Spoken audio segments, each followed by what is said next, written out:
מתחילים. Good afternoon, everyone, and welcome. Thank you for joining us this afternoon.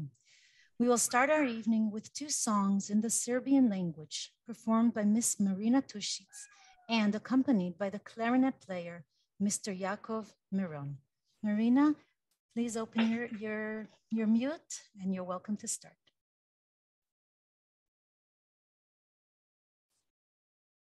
Marina, you have to open your mute. We muted you before. Just unmute yourself. Yes, I did it right now. I thought I was unmuted. So thank you so much for this meeting. We are very glad to be here. And now we will do a song written by Professor David Gross. We will have to do it right in the beginning because Jacob here will go to play with Andalusian Orchestra later on. And he also played with, what's his name? Hasidic player. Dodo Fischer. With Dodo Fischer. He used to play a lot with Dodo Fischer, and now he's with us in this broadcast. So now we will, I will read the song written by Professor David Gross, and her father, late Tzvi Brenner, told her a very touching story about children in Transnistria. So she wrote this beautiful song. The translation of the song was done by Dr. Nebojša Ilić, and I did a little transliteration for the song. Here is the song. Za vreme rata, gladi I straha, gde teče reka Dnjestra, živelo dvoje nevine dece, braco I seka, braco I seka. U logoru strašnom Transnistrija je vlada zlo I smrt. Glad I strah su mučili decu, a štikele broj. Lutali sami od vrata do vrata, ispod tog hladnog ratnog neba. Molili ljude pružajući ruke, dajte nam samo komadić hleba. Nekad bi pošao braco sam da traži komad hleba. Dajte mi ljudi mrvicu neku, za mene I za moju seku. Tog kobnog dana došli su zveri, da zatru svaki jevrejski trag. Baciše decu na vagon smrti, braci I seki, zatra se trag.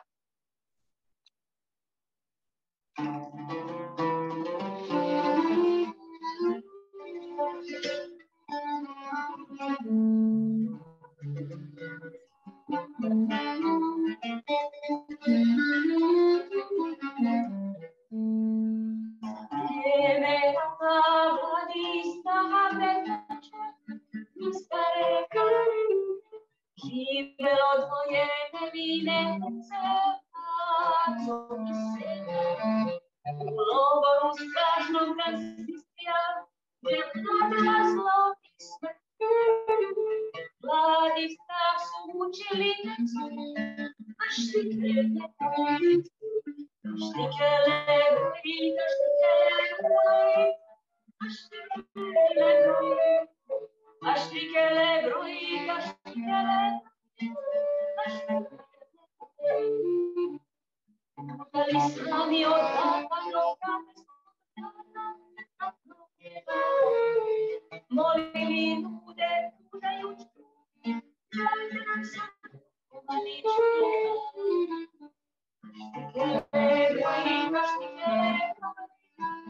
Ashtikele broik, ashtikele broik.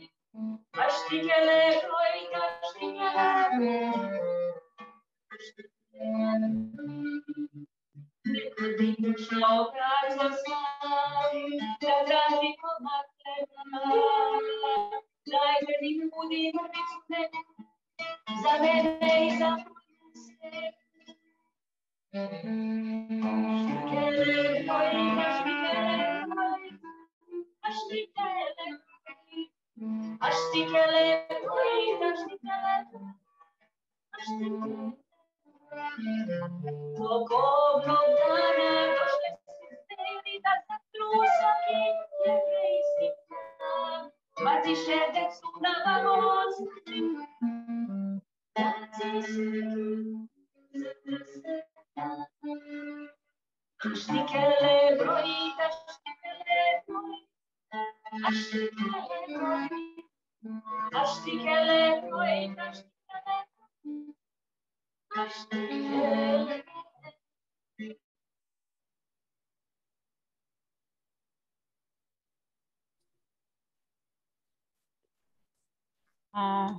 Dear Marina, thank you for your amazing rendition of השקה לברוית.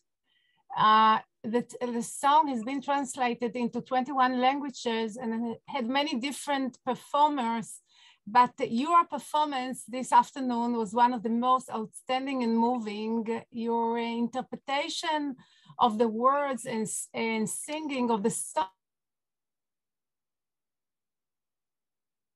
brought me to tears of a beautiful Serbian folk song, and I'm sure it moved everyone else in the audience. You are a great singer and a real virtuoso. And thank you very much to Dr. Navosha Kosmonovich for the wonderful translation, and to the backup musicians and the clarinet player, Yaakov Miron. I imagine my father is now in heaven watching us and is very, very moved. Thank you very much. Thank you. Yes, thank you. Thank you, Marina and Yaakov, and thank you, Zavit. I would like to now actually start the evening and invite Dr. Olga Goldin, the Director of the Libraries and Information System at Bar-Ilan University, to open and host our evening. Dr. Goldin, please.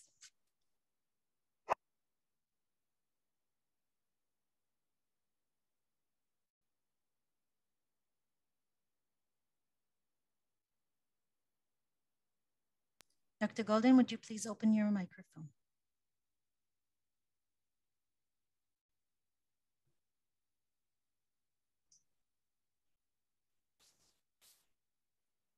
Yes, now it's okay. Good evening to all of our guests who are joining us today, both from near and far. I find myself very humbled and honored to stand here today and open our event.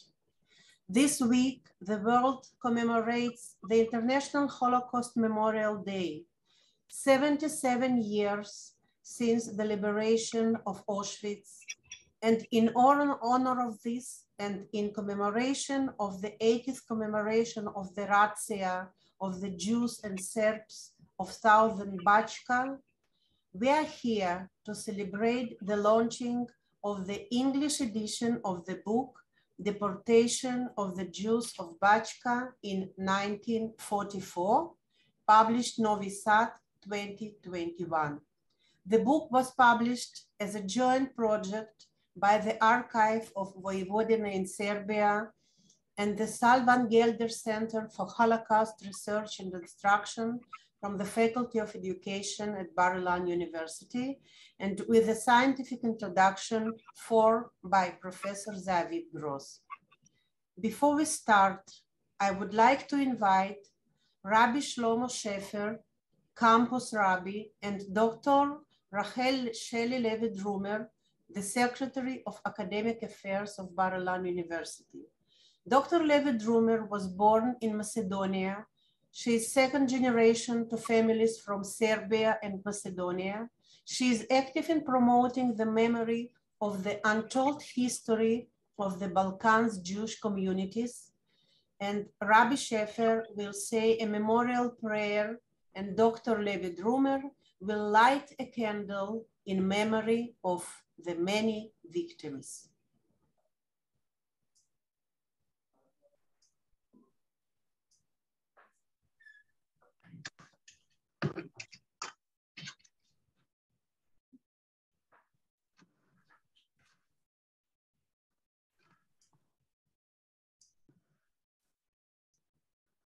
אני אקרא פרק פ"ג. שיר מזמור לאסף. אלוהים אל דומי לך, אל תחרש ואל תשקוט אל. כי הנה אויביך יהמיון ומשנאיך נשאו ראש. על עמך יערימו סוד ויתייעצו על צפוניך. אמרו לכו ונכחידי מגוי ולא ייזכר שם ישראל עוד. כי נועצו לב יחדיו עליך ברית יכרותו, עולי אדום וישמעאלים, מואב והגרים, גבל ועמון ועמלק, פלשת עם יושבי צור. גם אשור נלווה עמם, היו זרוע לבני לוט סלע. עשה להם כמדיין, כסיסרא, חייבים בנחל קישון. נשמדו בעין דור, היו דומן לאדמה. שיתמו, נדיבמו, כעורב וכזאב, וכזבח וכצלמונה, כל נסיכמו. אשר אמרו, נרשע לנו את נאות אלוקים. אלוהי שיתמו כגלגל, כקש לפני רוח. כאש תבער יער וכלהבה תלהט הרים. כן תרדפם בשעריך, ובסופתך תבהלם. מלא פניהם קלון ויבקשו שמך אדוני, יבושו ויבהלו עדי עד, ויחפרו ויאבדו. וידעו כי אתה שמך אדוני לבדיך, עליון על כל הארץ. Two biblical phrases are talking about the meaning of candle and light. משלי, נר אדוני נשמת אדם חופש כל חדרי בטן. בפסוק מתהילים, נר לרגלי דבריך ואור לנתיבתי.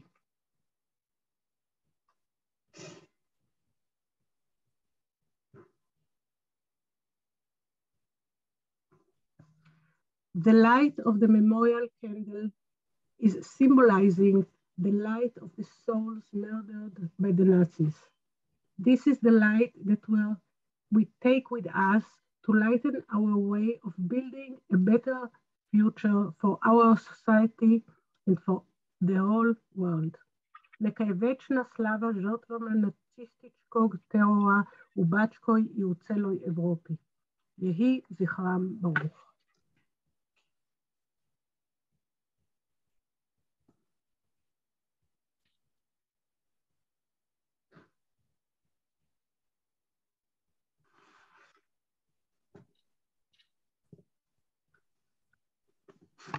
Thank you. And now I'm honored to invite Professor Moshe Levinstein, Deputy President of Bar-Ilan University, to greet. Professor Levinstein is a senior member in the Faculty of Exact Sciences, previously serving as the Dean of the Faculty and the Chair of the Department of Computer Science. He is the head of the International School, and in this scope of his position, he makes special efforts to enlarge the university's academic partnerships and relations all over the world. Professor Levinstein, please. Thank you, Olga. So I wanted to welcome everybody from the different areas. I wanted to welcome our foreign guests, especially from the Serbian consulate, from the וויבודינה archives, and from all the other Serbian representatives, and from our side, from the Foreign Ministry, from Yad Vashem, and from internally here in Bar-Ilan, the rabbi of the campus, the academic secretary, the director of the University of Libraries and Information Systems, and everybody else who's here, and obviously Professor Zavi Cross as well. So it's an honor to open this event, and they're commemorating 80 years to the massacre of the Jews in Serbia's in BaČka in Serbia. And also it's I wanted to really, we're very grateful to the work of the וויבודינה archives and the translation into English of the history of the deportation of the BaČka Jews in 1944. And obviously together with the work of joint work with Professor Zavi Cross. For us Israeli citizens, the Holocaust is a deep scar from which each event, such as this one, is part of a healing process. It is with much appreciation that we understand this wonderful project, and thank you for it. Here in Bar-Ilan University, we've taken it upon ourselves to emphasize research in the area of Holocaust, not only memorial, but researching it. And we see this as an important part of our identity as a university. And this fits in very well, the work together with the וויבודינה archives, and hopefully it will continue. We see it as a wonderful collaboration to really understand and to make sure that that any events like this may not happen ever again.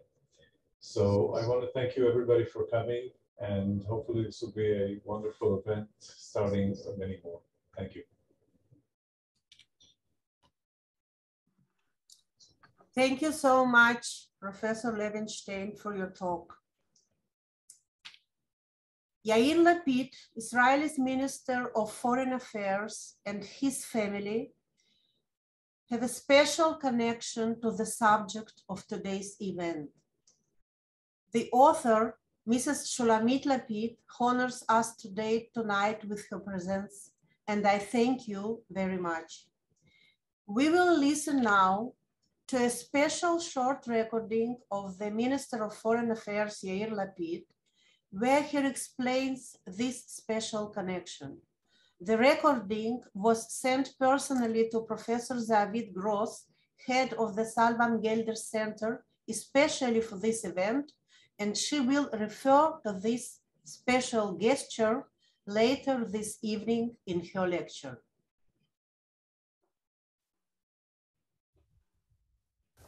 There were Jews in Novi Sad since the 17th century, but in March 1944, there were very few Jews left in the city. The Germans, the Nazi-Hungarians and the Germans took them all. Some of them were marched to the Danube River and were shot into the water. Others were sent to the concentration camps. But there was one old lady that was almost forgotten by herself in a big house. My great-grandmother, Hermina. Dad was taken from Novi Sad to Budapest to reunite with his mother. My grandfather was taken long before when the Gestapo collected the leaders of the community and took them away. He went to Auschwitz and from there to Mauthausen, where he perished. And they forgot Grandma Hermina. She was in the big house. They had a nice yard. They had a big kitchen, they had a nice living room, and there was one old lady left behind, and no one came to rescue her. So she stayed there from March till May 1944, when somebody in the German bureaucracy have remembered suddenly that she's there, and they came and they took her away, and she died in Auschwitz. And we have the responsibility now to make sure that never, ever again, one old lone lady will be stay at home waiting for death by herself, nor in Novi Sad, nor nowhere else.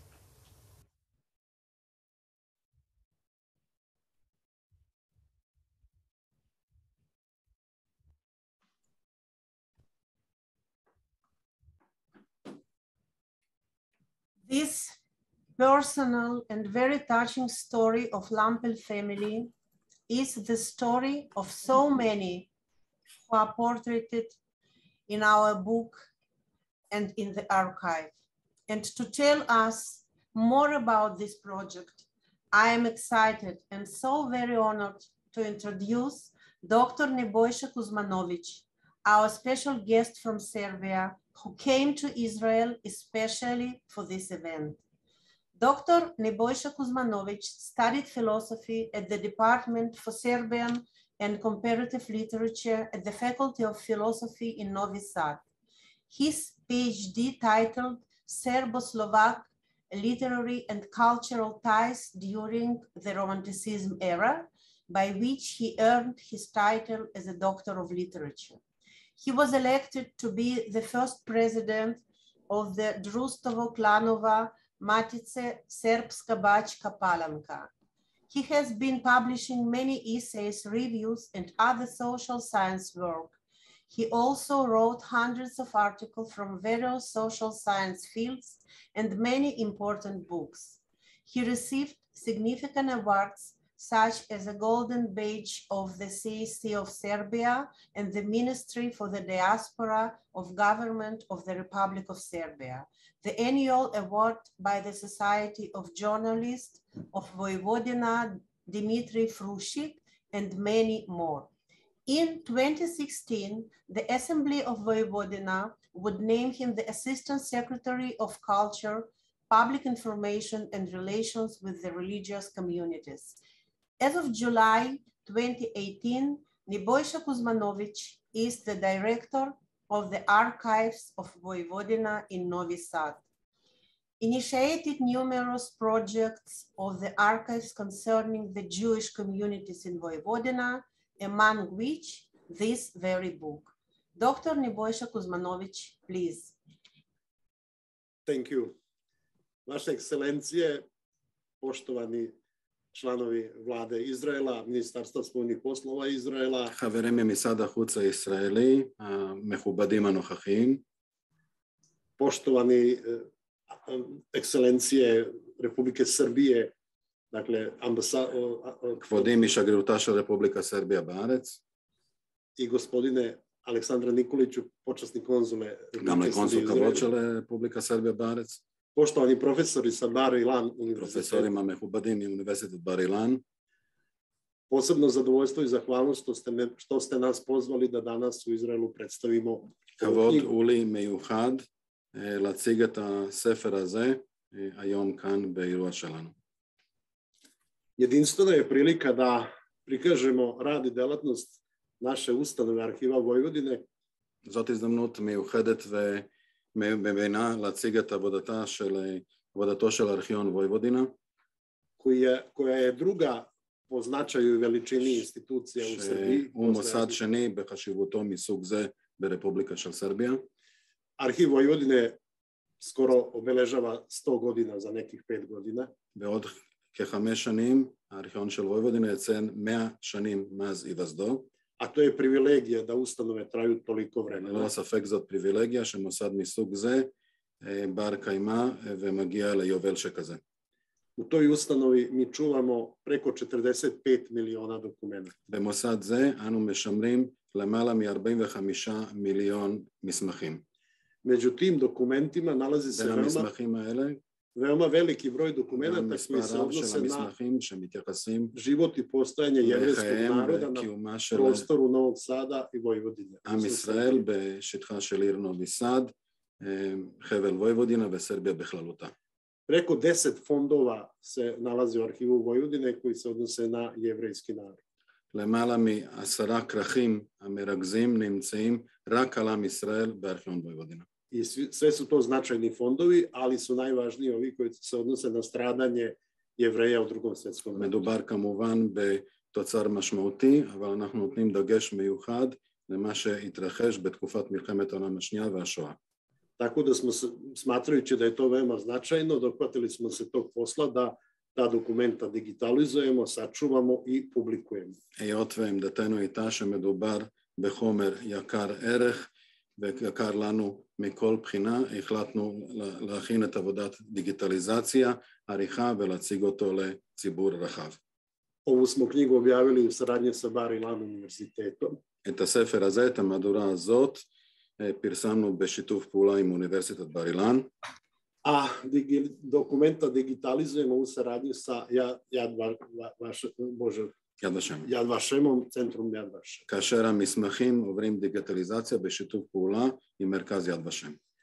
Pored toga pokazat ću vam, אני שמח להציג לכם עוד objavili smo i knjigu o sinagogama i jevrejskom nasleđu u jugoistočnoj Evropi, zbornik radova na engleskom i na srpskom. פרסמנו גם אוסף של עבודות על בתי כנסת בדרום מזרחה של אירופה. Zatim o porukama sa zidova jevrejske sinagoge u Novom Sadu kroz posljednjih 150 godina. מסרים מהקירות של בית כנסת בנובי סאד במרוצת 100 השנים האחרונות. I to je bila i izložba o על כך ערכנו גם תערוכה על המסרים האלה. U saradnji sa organizacijom Terraforming, בשיתוף פעולה עם ארגון טרפורמינג פרסמנו Holokaust, evropska i lokalna istorija, znači o značaju lokalnih arhijeva u izučavanju על משמעות הארכיונים המקומיים, האזורים, בחקר השואה ברמה של יבשת אירופה. I ono što verovatno malo ko zna, objavili smo pre nekoliko dana לציין שבטח לא כל כך מוכר לרבים מכם, u 2 toma פורסם רק לפני מספר ימים, בשני תומים, u Drugom svjetskom ratu na području Srema, to je deo הקורבנות Srbije, באמצעות מלחמת העולם השנייה והשואה בחבל סרם, סרם הוא חלק מחבל וויבודינה. popis žrtava među kojima ima i veliki broj pripadnika jevrejskog naroda. מרשם של הקורבנות שביניהם כמובן רבים משתייכים לקהילה היהודית שהייתה שם. Za ovu priliku sam doneo 2 male publikacije. להזדמנות זאת הבאתי גם 2 פובליקציות צנועות. Olga Andraši, naša istoričarka, של היסטוריונית אולגה אנדרשי. Imali smo izložbu i publikaciju o zanatskim knjižicama ili vandrovkama koje se čuvaju u arhivu Vojvodine od 18. i 19. בעקבות תערוכה יש כאן על הספרונים של בתי מלאכה שנשמרים בארכיון בשטחה של וויבודינה עוד ממאה ה-18.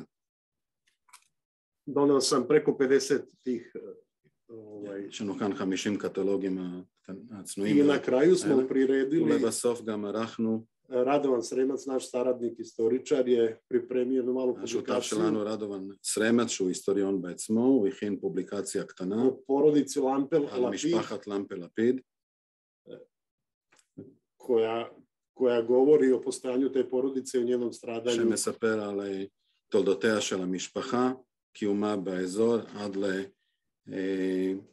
לזוועות של מלחמת העולם השנייה והשואה. na ovim prostorima, vezima srpskog jevrejskog naroda. לא מעט גם על מערכת יחסים בין עם ישראל, העם הסרבי, באותם השטחים, באותם הזמנים. A simbolika naslova od jagnjećeg runa do baklje simboliše mnoge stvari. הסמליות של הכותרת מצמר כבשים עד ללפיד מדבר בעד עצמו.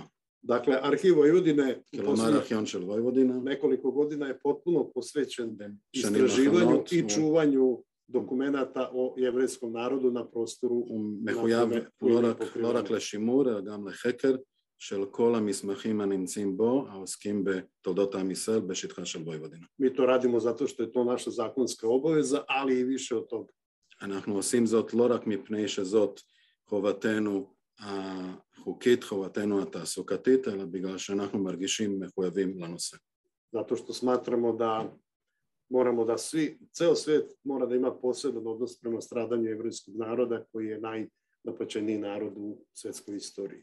אנחנו מחזיקים שעם ישראל הוא עם שסבל סבל קשה ביותר בתולדות האנושות, והוא מהווה לא רק מחויבות מוסרית ואתית, אלא חובה לכל העולם כולו. A ništa nije manje ni stradanje srpskog naroda u istoriji i hvala vama što i brinete o tome i pokazujete kroz svoje naučne ustanove, ali naravno i država Izrael koja brine za Srbiju i srpski narod. לא פחות חשוב להתייחס גם לסבלו של העם הסרבי באותן התקופות, ואנחנו אסירי תודה על שיתוף פעולה הזה, על התייחסות של מערכת האקדמית, מוסדות רלוונטיים ומדינת ישראל הרשמית. I na kraju pozivam naučne radnike iz Izraela da posete Srbiju. אני מבקש להזמין את עובדי חקר בתחומים לבקר בסרביה.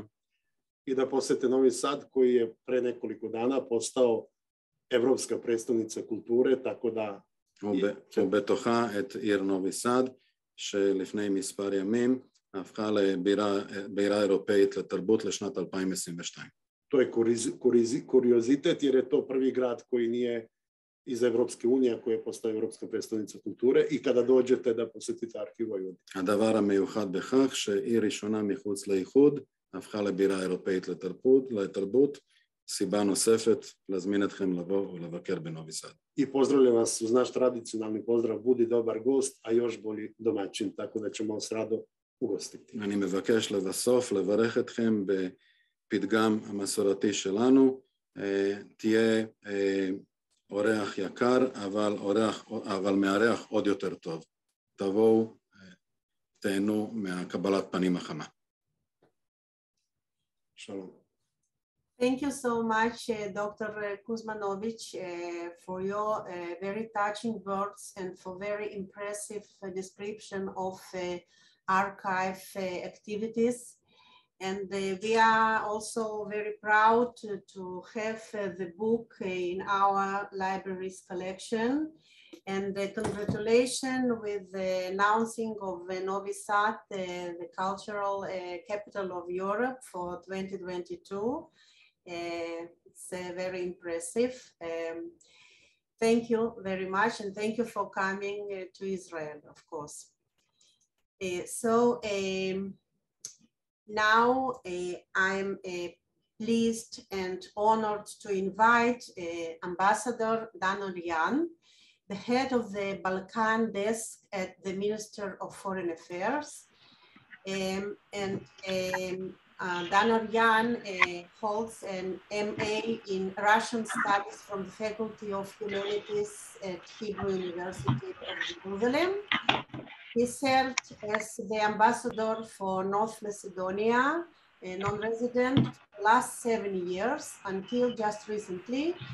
Mr. Orian proved in his activity a strong commitment to the effort to tell the story of the Jews of Balkans in general and the Macedonian case in particular.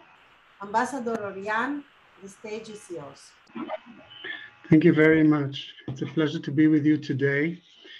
I would like to greet you on behalf of the Foreign Ministry for an event that I think is very important and significant, especially today, 80 years after the Razzia, but also not maybe known to many, to more. 20th of January is the day when the Wannsee conference, or the final solution in 42 was dealt. And this is certainly very, very important. And I'm happy that especially today and on that day, the publication of such an important academic and archive publication for bar-Ilan and the archives of Novi Sad is happening about the deportation of the Jews of BaČka in 44. I would like to use the opportunity to thank quite a few people that have worked on this project in bar-Ilan, and of course the Selvangeld Center headed by the Professor Zavi Gross, and to my friend Nebojša Kuzmanovic, a partner which is really close. And each time you see him pushing for new partnerships between Israel and Serbia, he's quite amazing in his energies and in his caring. I think he's a very good friend for all of us. I would like to use this opportunity to say thank you for the very big team led by Dr. Rachel Levi-Drumer, as we call her in North Macedonia, Shelley, and to, of course, Olga Goldin, and to the Honorary Consul of Serbia, Alexander Nikolic. The work is serious, important, and appreciated in the ministry. It is especially nice to speak today when I remember that exactly 6 years ago, we had a big event in bar-Ilan. It was a physical event. We had more than 300 people talking about another small community, one of those of North Macedonia, after the cleaning of the cemetery started, telling the stories of little communities. Another one that was almost forgotten from the memory. As now, as then, you see the total, I would say, support of the University of bar-Ilan, and it's really appreciated. In both cases, it was Dr. Rachel Levi-Drumer behind it. In a week from today, we will commemorate the International Holocaust Day of the 27th of January. This is a day that started by an initiative of a young diplomat, Ronnie Adam. Today he's an ambassador in Africa, and it became a very significant day. And maybe it's not a coincidence, but today, tonight actually, in the United Nations, 17 years after this decision that made this special day, which was an Israeli initiative, there's another very important initiative coming from Israel. And this decision, which will be brought tonight actually for voting, is actually sponsored by at least 4 countries from the Western Balkans, by Albania, Montenegro, North Macedonia, and Bosnia. And it's part of this effort to fight against the issue of Holocaust denial. So this is part of what was happening tonight. But the effort should come not only from legislation and decisions and declarations. The Academy has an important role in this field. And I'm very happy to see that bar-Ilan is again and again taking a lead in this field. There's a lot of research done, but still people who deny the Holocaust are there. And unfortunately, the voices are not becoming smaller, but getting wider. Very serious efforts were done by the Serb side in the last few years in issues connected to the Jewish issues in general and specifically to Holocaust. Today, Serbia is a member in IHRA, an organization we see as a very important one. There is very important legislation that was done in order to lead to a Holocaust Jewish Museum in Starostajmiše. And of course, a lot was done in connection to the Jewish property. All this is very, very important, and we hope that it will continue. Ministry of Foreign Affairs see the fight in anti-Semitism and working on the memory of Holocaust as a main goal. We are promoting and supporting academic partnerships between organizations, between institutions, and between governments. The idea behind it is to tell the story in different ways. In every country, in every community, wherever it is possible, as we did with North Macedonia, even by creating a hackathon to tell the story. So we will not forget, of course, the 26 communities, Jewish communities of BaČka, with about 16,000 Jews before the destruction, before the deportation. Almost 20% of the Jews of all what we call former Yugoslavia. And as the minister said, we should not forget anyone. We have to tell the stories, those who are familiar of the big communities, but not to forget the stories of the little ones, because if we will not tell them, nobody else would. This work is joining a list of important works about small communities and big ones, and I want to congratulate the partners in bar-Ilan and so many other partners who joined the effort. And I'm really excited to see so many friends and partners from many projects joining this project as well. And of course, excited to see the famous writer Shulamit Lapid, whose family, as you heard, has a special connection. And also some of my close friends and ambassadors that join us for this talk. So thank you very much and continue the wonderful work you're doing. Thank you so much, Ambassador Orian, for your inspiring words. And now, please welcome Dr. Yael Richler-Friedman. Dr. Yael Richler-Friedman is a pedagogical director of the International School for Holocaust Studies at Yad Vashem. Dr. Richler-Friedman received her PhD from the School of Education in Bar-Ilan University, and she is a lecturer in the History Department of the Herzog College.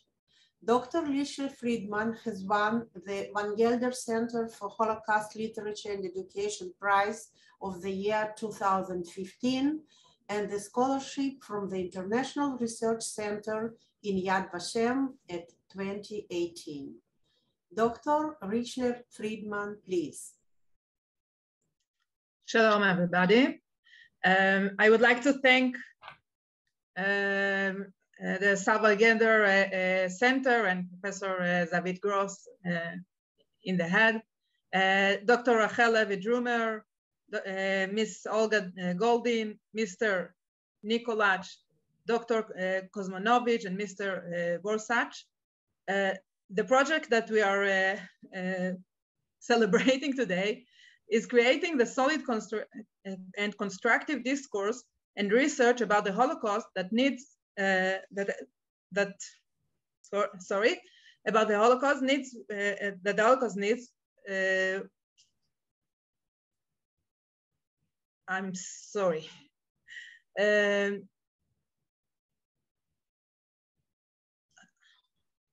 The history, the memory of the Holocaust really needs these connections between history and education. you have provided the primary sources with the framework and educational framework, theoretical framework that Professor Gross had written here. And this gives us real solid constructive basis as I spoke about. The editors has made the sources accessible for international community, and I want to congratulate you for the important work and looking forward to finding ways to integrate it into our work in Yad Vashem. So thank you, and for the very, very impressive work, and we are waiting to go on and cooperate with you. Thank you. Thank you so much, Dr. Richler Friedman, for your interesting words. And now I am so glad to invite our special guest and friend, Mr. Alexander Nikolic. Mr. Nikolic is a honorary consul of the Republic of Serbia to the State of Israel and newly appointed director of the representative office of the Chamber of Commerce and Industry of Serbia in Israel, situated in Jerusalem. Alexander is author of the foreword for our book, which is in today's subject, presenting its historic background. He connected the archives of Woivodina with several Israeli relevant authorities, among which the Bar-Ilan University. Alexander is also a co-author with Dr. Krinka Vidakovich-Petrov of the book Kalmi Baruch, Selected Works on Sephardic and Other Jewish Topics. Alexander, please, the stage is yours. Dear Holocaust survivor, Mr. Yosef Jamboki, Your Grace, Your Excellencies, esteemed professors, ladies and gentlemen, it gives me both honor and great deal of pleasure to participate in today's event that accomplishes the project of the English language edition of the book Deportation of the Jews of BaČka in 1944. Recalling the very beginning of the project, please allow me to thank both the Archives of Woivodina and the Salvan Gelder Center at bar-Ilan University for their outstanding readiness to cooperate over the project.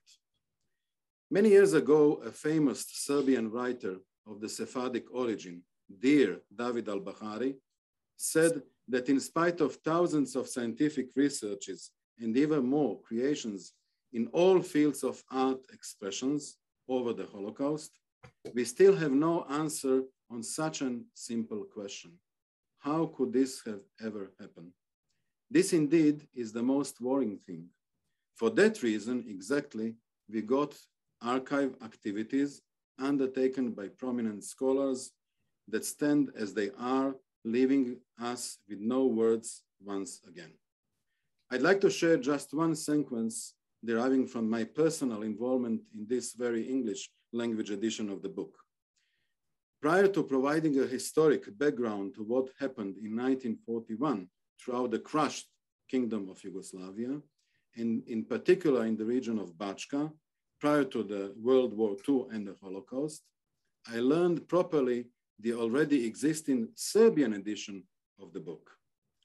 The thing that I'd like to share with you are never-ending lists of charity-motivated, donated assistance for those in need. Yes, you guessed.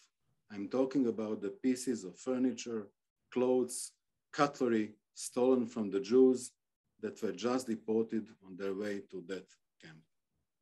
The list was so accurate and so long.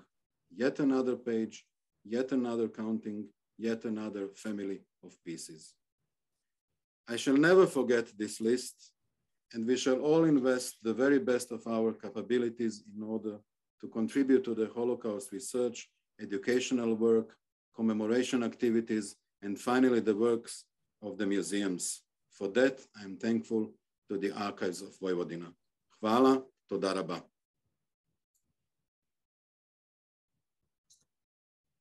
Thank you so much, Alexander. And now we are all honored to welcome Professor Yehuda Bauer to talk to us today. Professor Bauer has received recognition for his work in the field of Holocaust studies and the prevention of genocide. He is a professor of Holocaust studies at the Avraham Harman Institute of Contemporary Jewry at the Hebrew University in Jerusalem. In 1998, he was awarded the Israel Prize for History of the Jewish People. In 2001, he was elected a member of the Israel Academy of Sciences and Humanities. In 2008, he received the Yakir Yerushalayim, Worthy Citizen of Jerusalem Award from the city of Jerusalem. He currently serves as academic advisor to Yad Vashem. Please, Professor Yehuda Bauer, the stage is yours.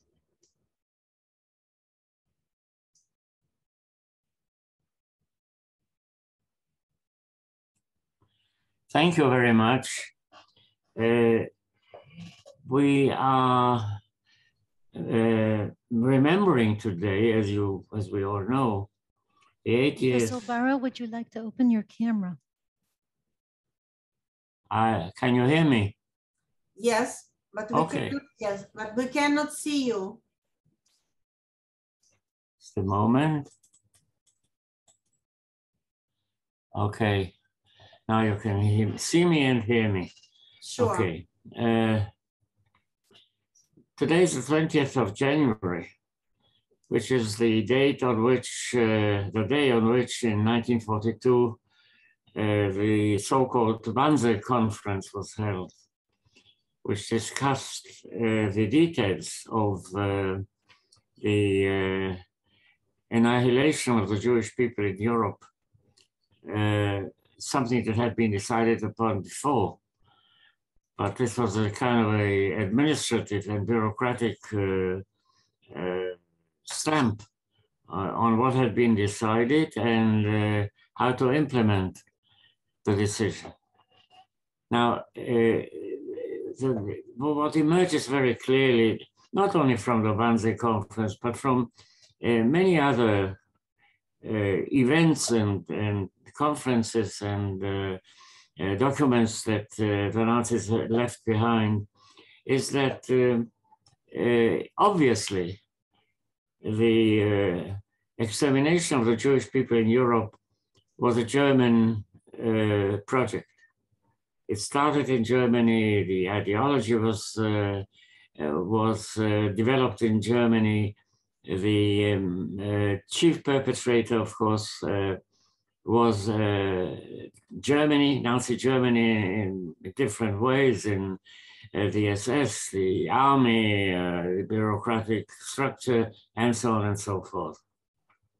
But the point is this: without the help of minorities or majorities, small groups or larger groups, in all European countries under Nazi rule, without their help, it would not have happened.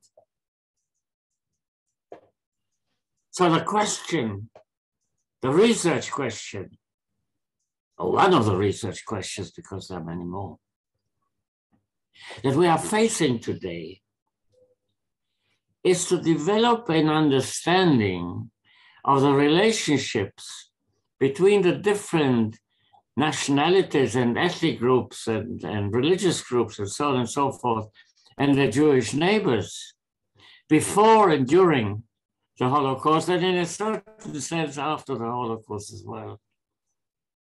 How did it develop that there were these groups, and again, either small ones or larger ones, minorities, sometimes majorities, that collaborated with the Nazis, not necessarily because they identified with them, but because they wanted to get rid of the Jews. Nobody comes clean in this story. Nobody. And the question is not to accuse The question is to understand the relationships between groups of people, how they develop, what causes certain elements to help Jews. And in all these countries, there were small groups or larger groups, sometimes very small groups, sometimes only individuals. But there were always people, including in Germany itself. Few, but they were there, who helped Jews. We call them the rescuers, the righteous people. There were also righteous Jews who rescued not only Jews, but believe it or not, in some cases, they rescued non-Jews during the Holocaust. To understand this whole range of problematic is a tremendous challenge that research is dealing with. I've been asked to talk about contemporary research of the Holocaust. In a sense, this is one of the central issues of the whole relationship between human groups. It relates to the problem of genocide generally, of why people during the whole history of mankind, one of the ways, not the only one of the ways in which groups of people met other people was to kill them, because we are predators. We live by killing other animals till today. Now, we don't anymore go out into the street to hunt mammoths or even smaller animals. Instead of that, we go to supermarkets to pick the meat and the fish off the shelves. But it's the same thing. So there is that instinct of killing there. And the most extreme case that I know of is the Holocaust. But there's also the opposite, because we are weak predators. We cannot hunt on our own. We cannot collect fruit from the earth, the bush, and the tree on our own. We need a community for that. And in order to maintain a community, we need to develop the opposite of the killing instinct. Love and sympathy and collaboration, and even the willing to rescue other individuals. Because without that, the community will not be able to exist. It will destroy itself. And so these two elements are there all the time. And the research question that comes out of that is why in this particular era, at this particular moment in time, by these particular people, National Socialists in Germany, a ideology was developed that led to the mass killing of people, and the intention of the Nazis was to extend this all over the world. In November 1944, they stated it clearly that after Germany wins the war, it will reach out not only to European states, but to all the countries in the world to treat the Jews the way the Germans were treating the Jews in Europe.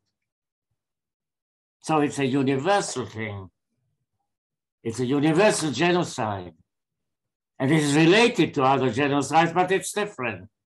Both related and different. And so the relationship between the groups, and there you have what is today in our research called the distortion of the Holocaust, not a denial only. There is a denial after the trial in London in 1999-2000 of Deborah Lipstadt, who was accused by a Holocaust denier, David Irving, and he lost the case. After that, the denial in Europe is a marginal phenomenon. It exists, but it's a marginal phenomenon.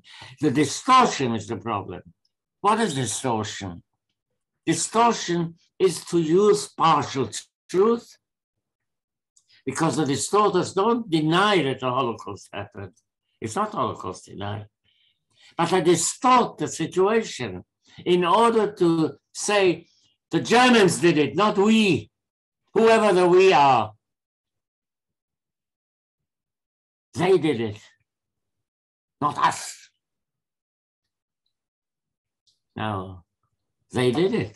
The Germans, certainly, in Poland, where the majority of the people who died in the Holocaust were Polish Jews.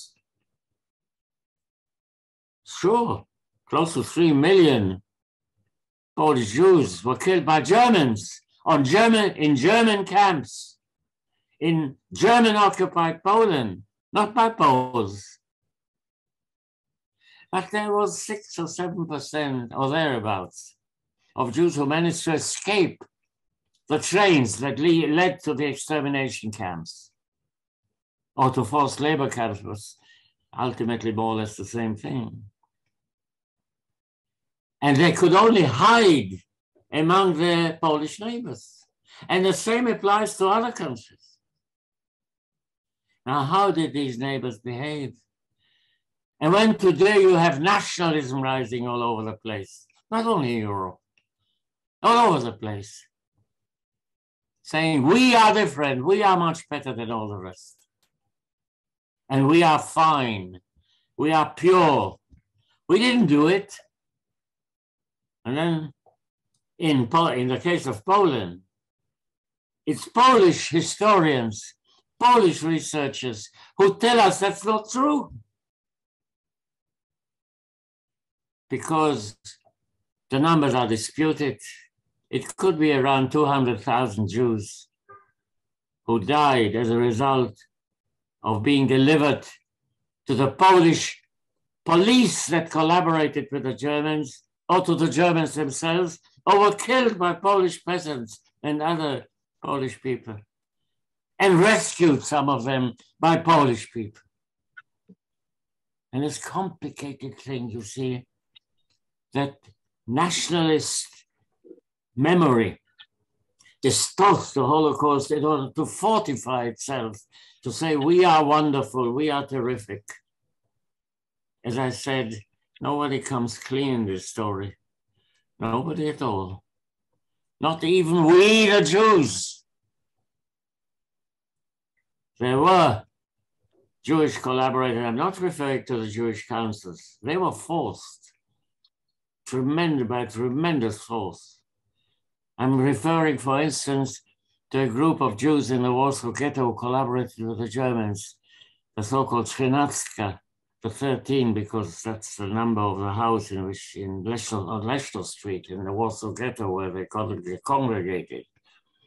There was a group in Krakow who delivered Poles and Jews to the Germans. It's led by a Jewish fellow by the name of Diamant.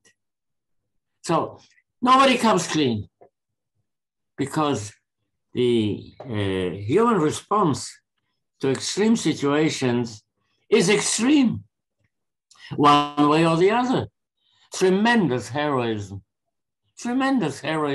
by the individuals, and sometimes many individuals, very many individuals, who try to rescue Jews. And sometimes, and very, very often, people who turn their back to the Jews. You see, that is distortion. What is more dangerous today? More dangerous today in Europe, because we are talking about Europe, but I could talk about the world today. The major danger is that the rising need, subjective, psychologically explicable need for groups of people who call themselves nationals of a certain nation or certain ethnic groups or certain state and so on and so forth, to stick together, to become one group, very dangerous. And so they need a youthful past. And when that youthful past is problematic, because it contains, amongst other things, and sometimes to a very large extent, collaboration with the Germans in killing Jews, then you invent part of the history. You distort the facts. One of the major things that the International Holocaust Remembrance Alliance, of which Serbia is a member, as you all know, and I happen to be the active honorary chairman of this. We try to put the record straight as far as we can possibly do. We try to explain how things happen and why things happen. It is no longer a question of accusing someone. We can't accuse people who have died many years ago. There's no point in that. We can't solve any problems with that. We have to explain, because the Holocaust is not the past. The Holocaust is the present. All the elements that created the Holocaust, the ideology, in its extreme form, Nazi anti-Semitism. But anti-Semitism, we all know, exists today in Europe and in a large number of other countries. And the dictatorship, the leadership, which is a authoritarian leadership in a large number of countries, it could develop into something similar, never exactly the same, sure. The Holocaust will not be repeated, but it can be copied, not only towards Jews, as I said before. It's a universal issue. But the Jews, as in so many other cases in the past, are the litmus test of this whole thing, the canary in the mine, the light on a candle that can easily be wiped out. And so we are both an example, a good example and a bad example. The Jews are not a genealogical group, you know. We are about as pure genealogically as any Tel Aviv street poodle. We are mixed like everyone else, but we have a culture. We have a civilization that influenced large parts of human civilization of today. And so we are again that candle that can easily be turned out.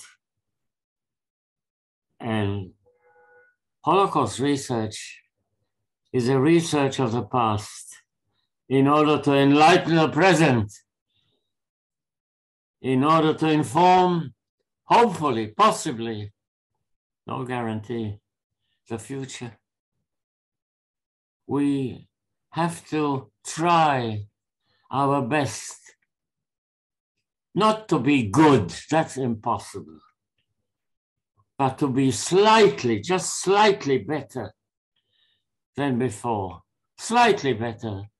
In order to be slightly better, it's worth developing one's whole life to that effort. So what I would like to end with is to say very clearly, we are dealing with a worldwide problem, the problem of genocide, the most extreme case of which, as far as I know, was the Holocaust, which was caused by a mutation of classical anti-Semitism into something new, which was both old and new in the Nazi case, and which exists still today. And please, please encourage your young people to join the ranks of those who try to research as much as they can. I'm not going to talk about Serbia. I'm not an expert of Serbia.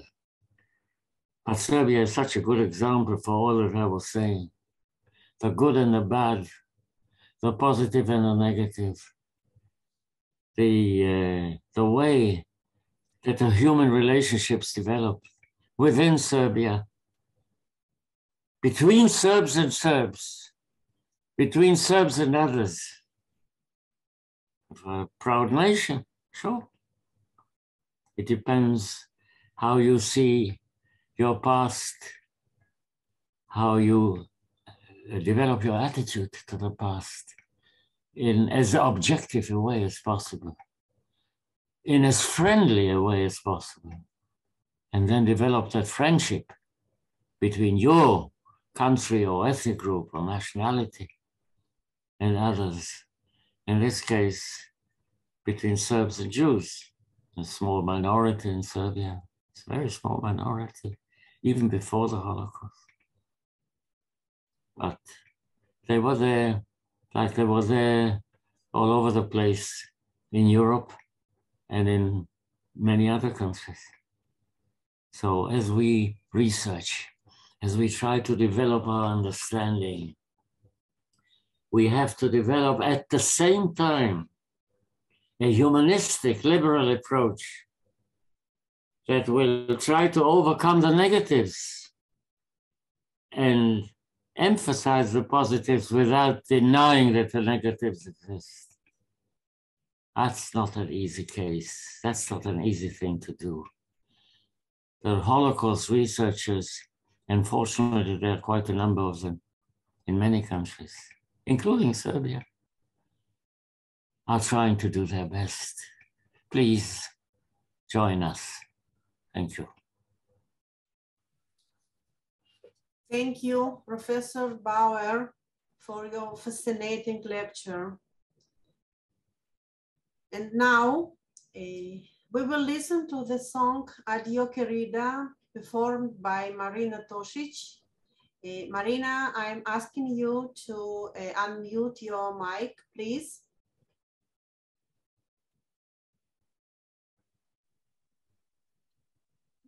Okay, thank you. I would like to perform a Serbian song, and after, before the Adio Querida, I chose the song of Serbian national poet Jovan Jovanović Zmaj, who had a really hard life and he lost his family in unfortunate circumstances.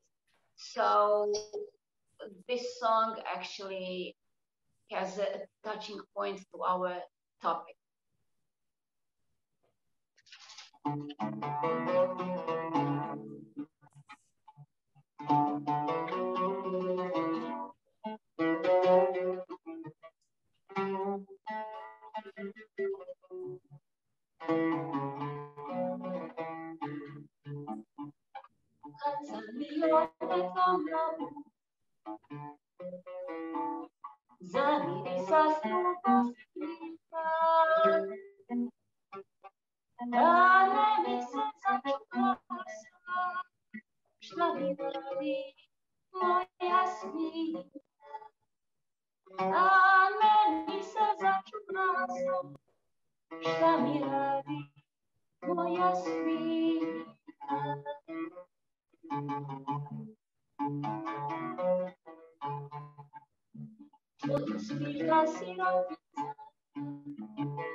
It was a Serbian song by Jovan Jovanovic Zmaj about a little child, a little girl, that he's talking to the mother who is dead, and she said, when the child will be a little bit bigger, I will bring her to your grave, and she will be able to say to you, mother. Thank you.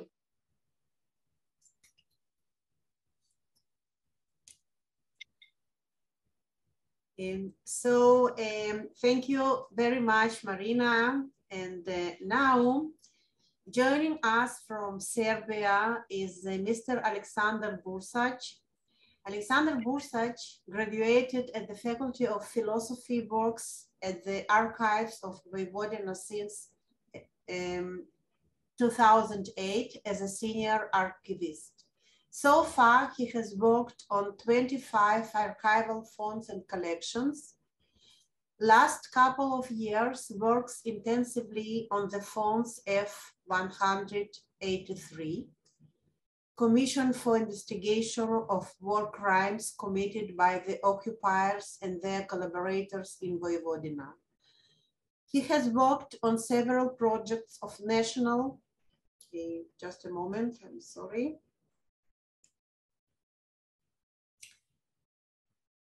He has worked on several projects of national and international significance, such as publications of a collection of documents created in 1941-1942 by the German secret police in Belgrade and related to Ustaša atrocities in Croatia and Bosnia, completion of database of the Second World War victims in Srem region of וויבודינה, as well as creation of related website and book, and the publication of our book we honor here tonight, and all this while organizing cooperations between the archives of וויבודינה and Yad Vashem and the Arolsen archives.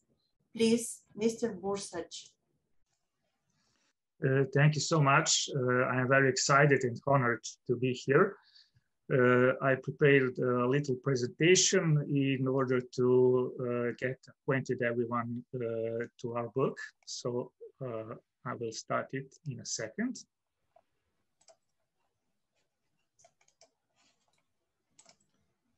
Okay, we can start. For those of you who are not so familiar with the geography and demographics of Serbia, just a couple of words on that subject. Vojvodina is an autonomous province in the Republic of Serbia, and it occupies the northernmost part of the country.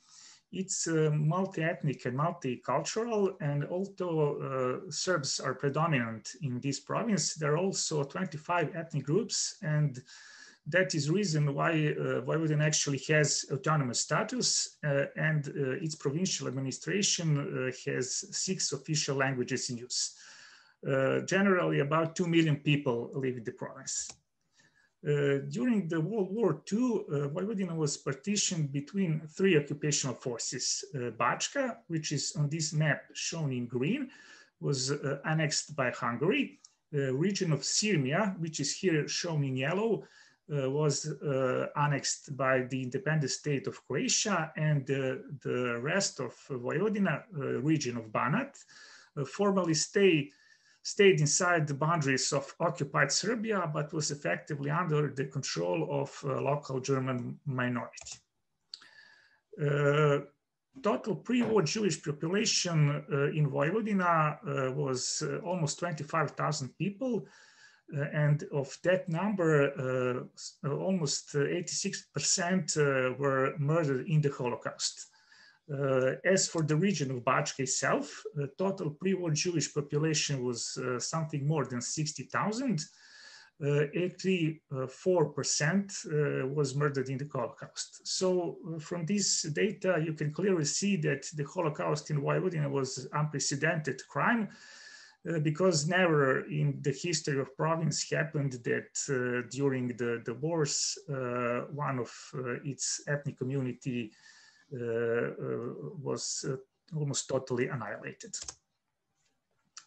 Our book, Deportation of the Jews of BaČka in 1944, was initiated by Vladimir Todorović. He's a journalist and he's a son of the Holocaust survivor. His mother survived deportation from Novi Sad to Auschwitz concentration camp.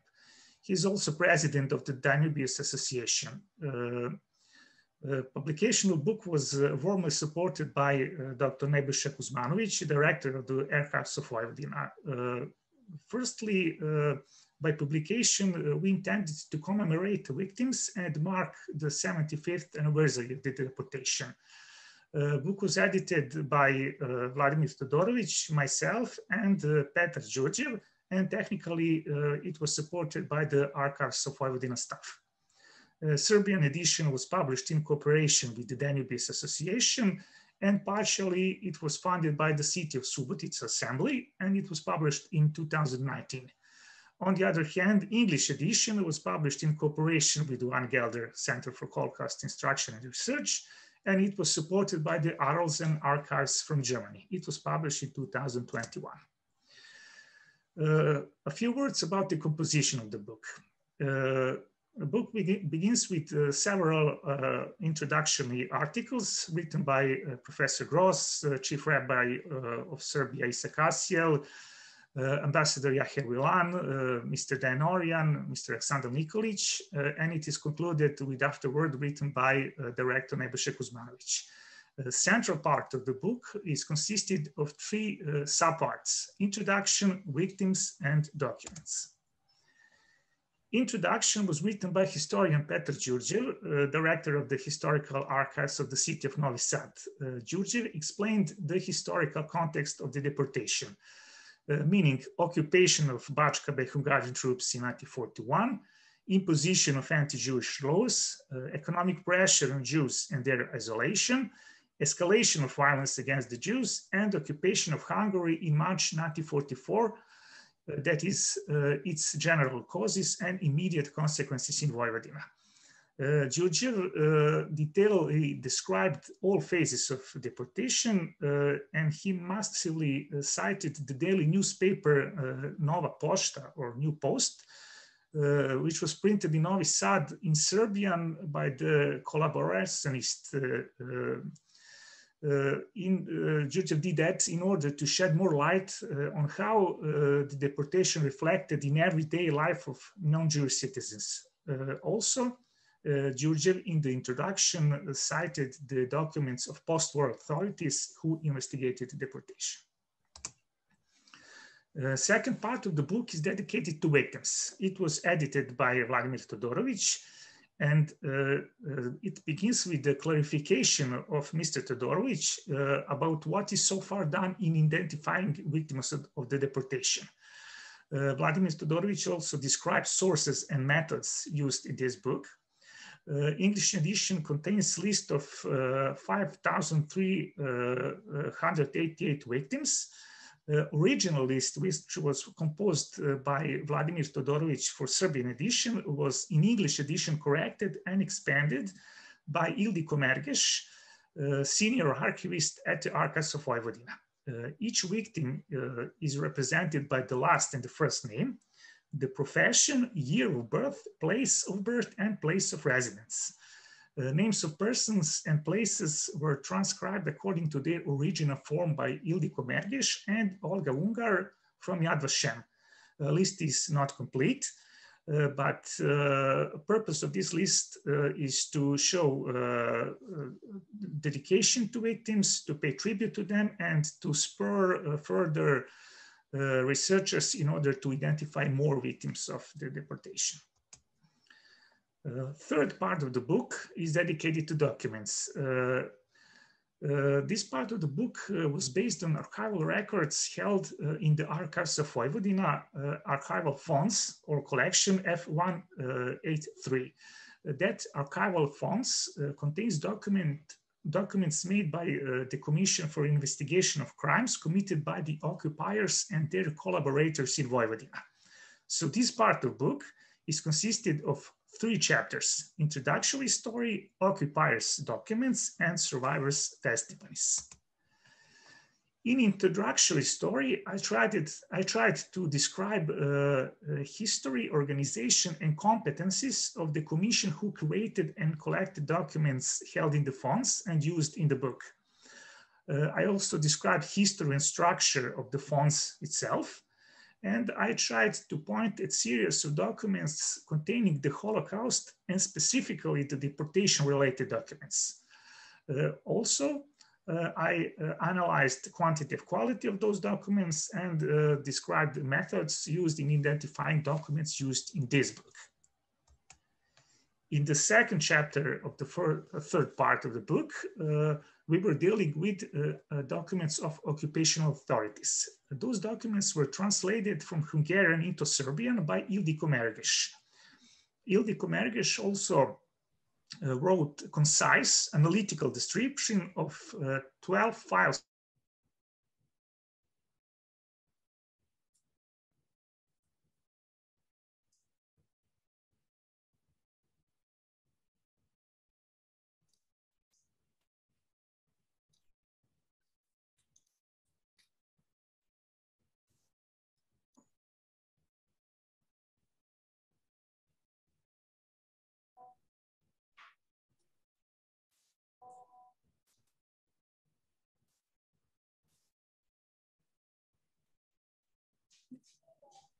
Alex?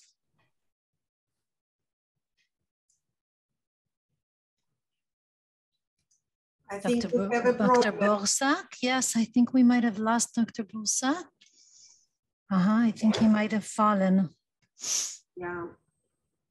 I'm gonna try and raise him again on WhatsApp. Okay. Nomi, can I use this just for 1 second to say something important? Yes. We just received a very positive information from the Serbian side, and Serbia will join the West Balkan 4 countries I mentioned before, and tonight they are also going to sponsor the resolution about the Holocaust denial. It's just new information that came in now. So I mentioned in my words 4, but Serbia is joining in 5 countries of the West Balkans as sponsors for this important initiative.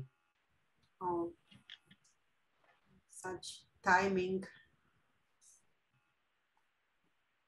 Okay, so let's see if Alexander is reconnecting. Okay, I was just, yes. It seemed that something wrong happened with internet connection. So do you want me to proceed where we stopped?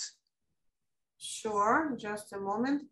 Can you share screen once again? Yes, I can. I'm really sorry for this. I don't know what happened because I'm on a cable internet, so I wasn't expecting something like this. I believed that we stopped at this part. Yeah, it's your last slide, yes. Yeah, this was the last one. Okay. Sorry again.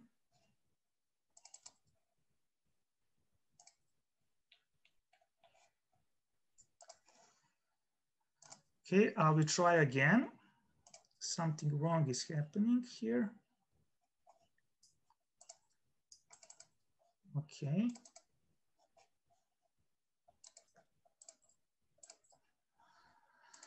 I'm sorry, but for some reason it seems that I'm unable to show my presentation in full screen. Let me try. No problem. It's okay. No this way too. Yeah. Okay.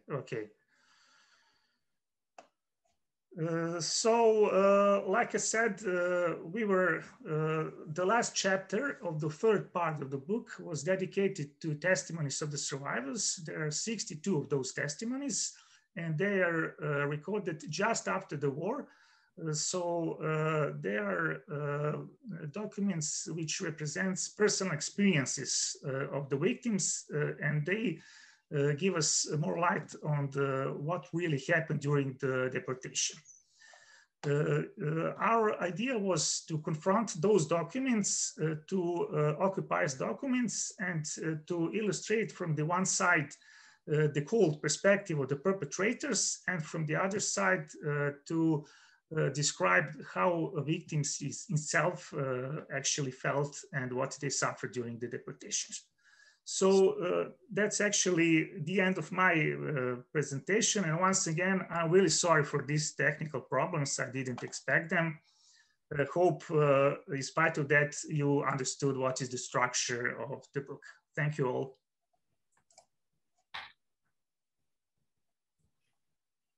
Okay, so thank you very much, Mr. Bursac.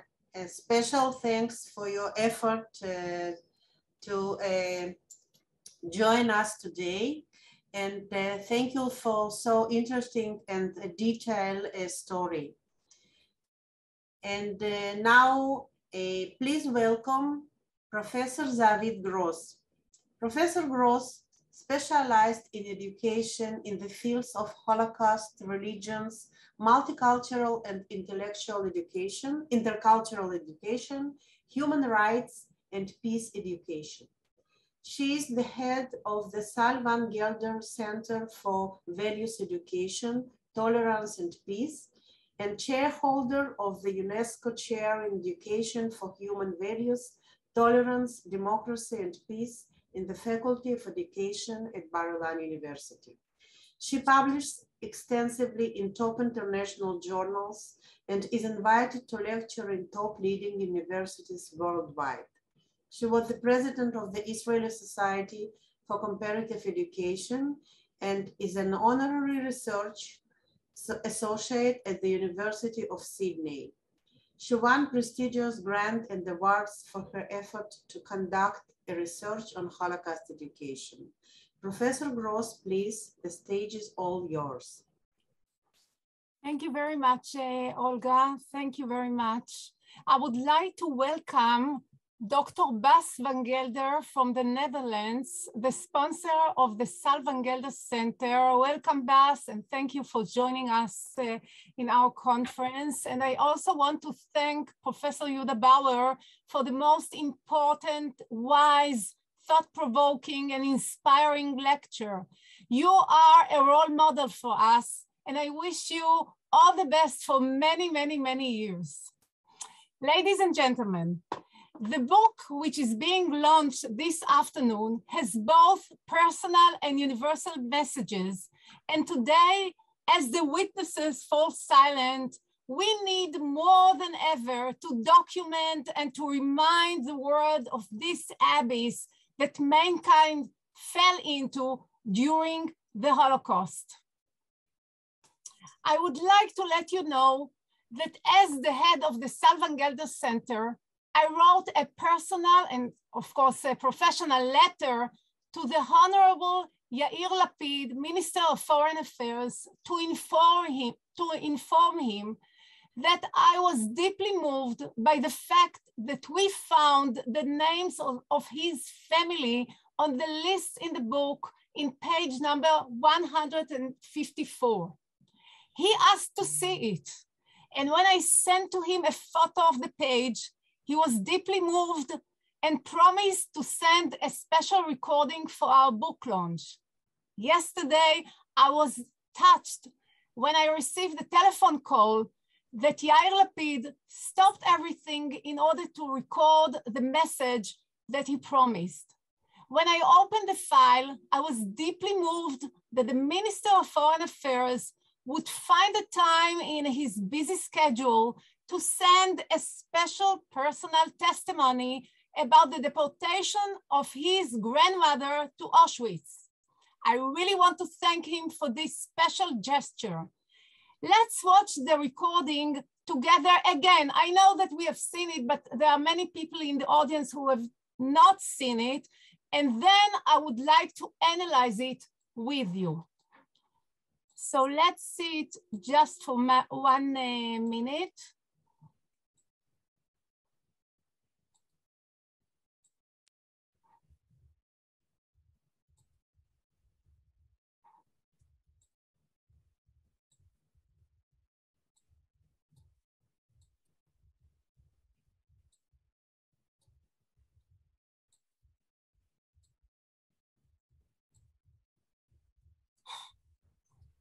Okay, Nomi, can you help me? Please? Sure, you want me to share it from my... I don't know why it doesn't work.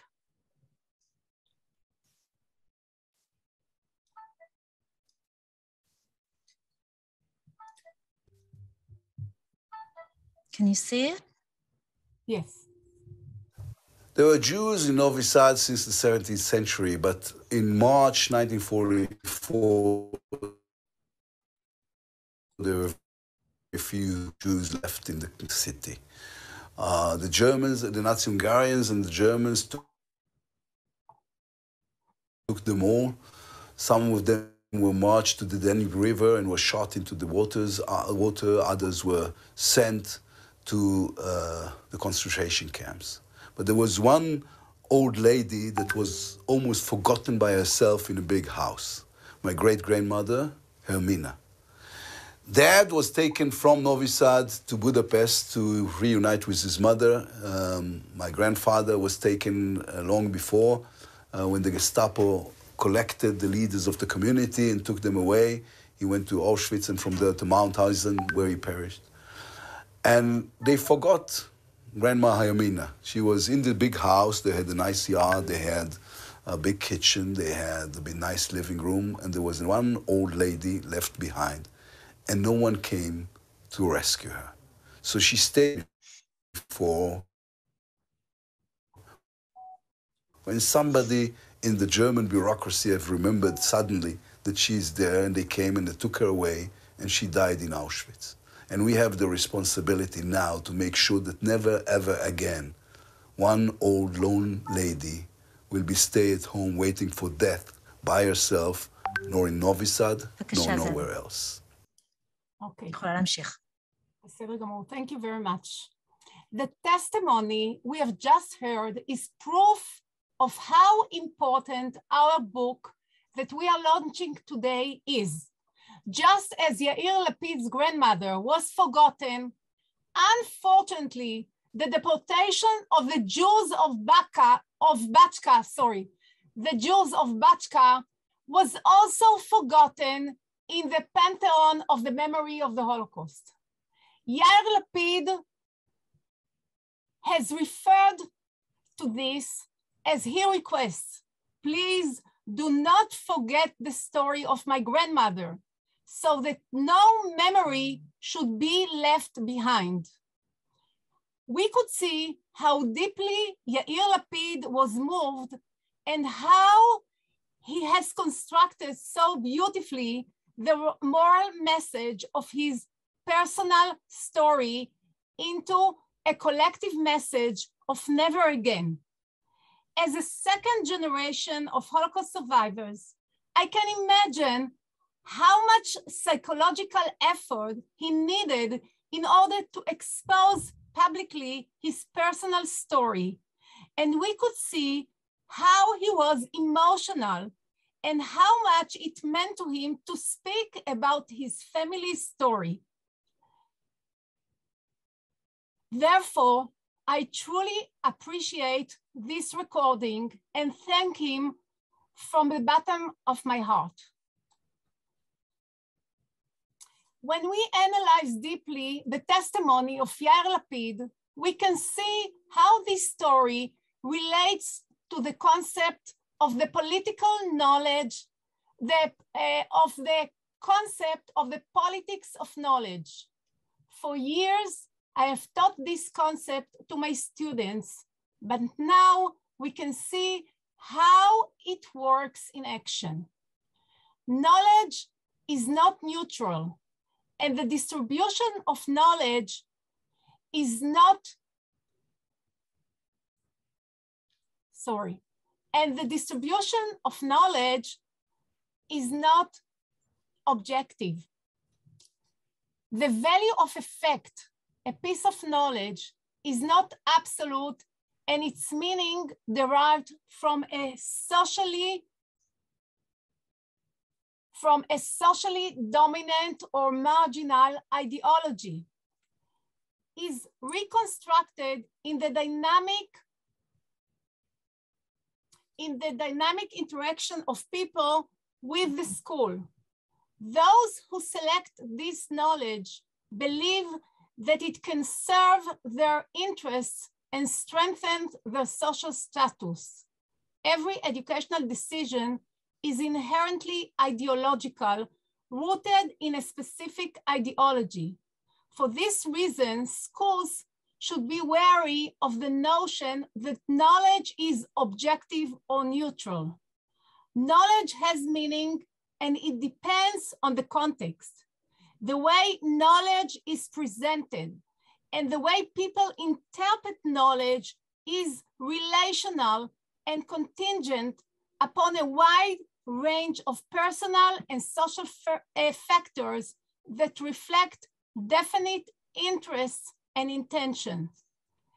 As Michael Appel argues, education should be seen and examined as a political act. He claims that we need to think rationally. Understanding education requires that we situate it in the unequal relations of power in the larger society and in the realities of dominance and subordination and the conflicts that are generated by these relations. Thus, in the first few decades after the Holocaust, for many different reasons, the stories of many Jewish communities that were decimated during the destruction of European Jewry were largely omitted from the pantheon of Holocaust memory. This is why the book we are launching today is so important. The atrocities of the Holocaust are among the most devastating in human history. The aim of the Nazi ideology was to destroy completely Jewish civilization. Following their military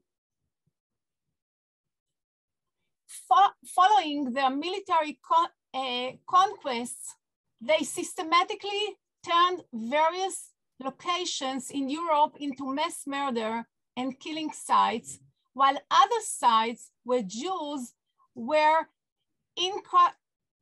incarcerated became huge experimental laboratories to test the limits of human endurance, both physically and psychologically. The Nazis set new levels of human evil, especially through their implementation of industrialized murder. This led to the systematic genocide of the Jewish people through unprecedented methods and efficiency. The war against the Jews carried out so effectively during the Holocaust led to Hitler and the Nazi prioritizing the destruction of European Jewry over other aspects of the Second World War. This was because it stemmed from pure ideological motives of racism in the belief that the world should be cleansed and purified from the Jews who were perceived by the Nazis due to the race and for no other apparent reason as a menace and a threat to human civilization. In effect, the Holocaust was an unprecedented attempt to alter human civilization while completely obliterating the legacy of humanism and enlightenment. The Jewry and the genocide against, the term Holocaust was given to the annihilation of European Jewry and the genocide against Jews in all areas controlled by the Nazis and their allies during World War II. Before the Holocaust, Europe was the largest Jewish center in the 19th and 20th century. Not only the people, but the richness of Jewish life was completely destroyed during the Holocaust. World War II was fought mainly on European soil and to a lesser extent in North Africa and Asia. As a result, the communities that were lost were considered part of the Ashkenazi Jewish community. However, there were Sephardi Jews in Yugoslavia, which included Serbia and Croatia, with 66,000 to 80,000 Jews murdered. In the Balkans, especially in Thrace, Macedonia, and Greece, including Salonika, Jews were also murdered, with 98% of the Jews living in these areas annihilated.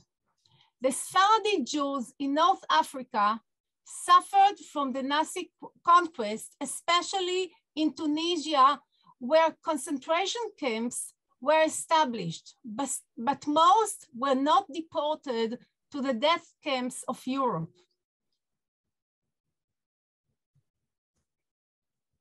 Rommel's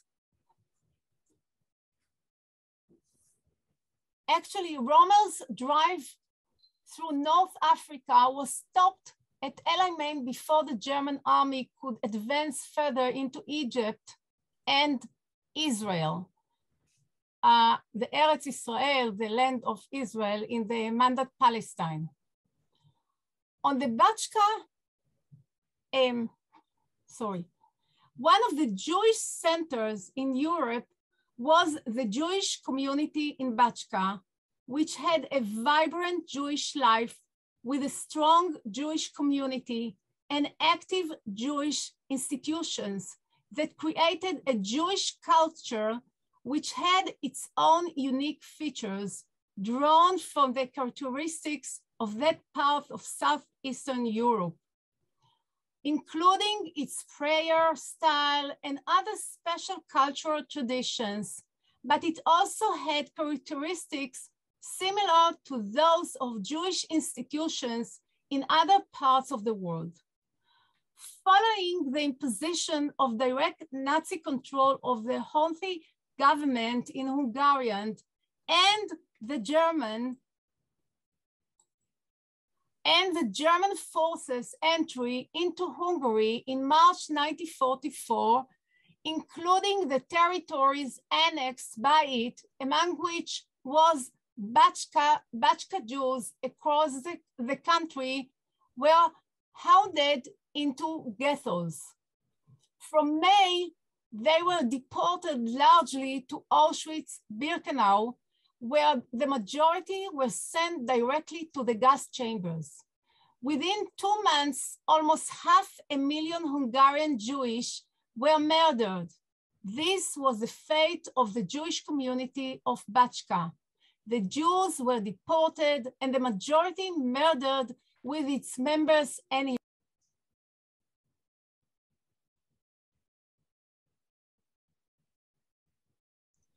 Professor Gross, you managed to unmute yourself.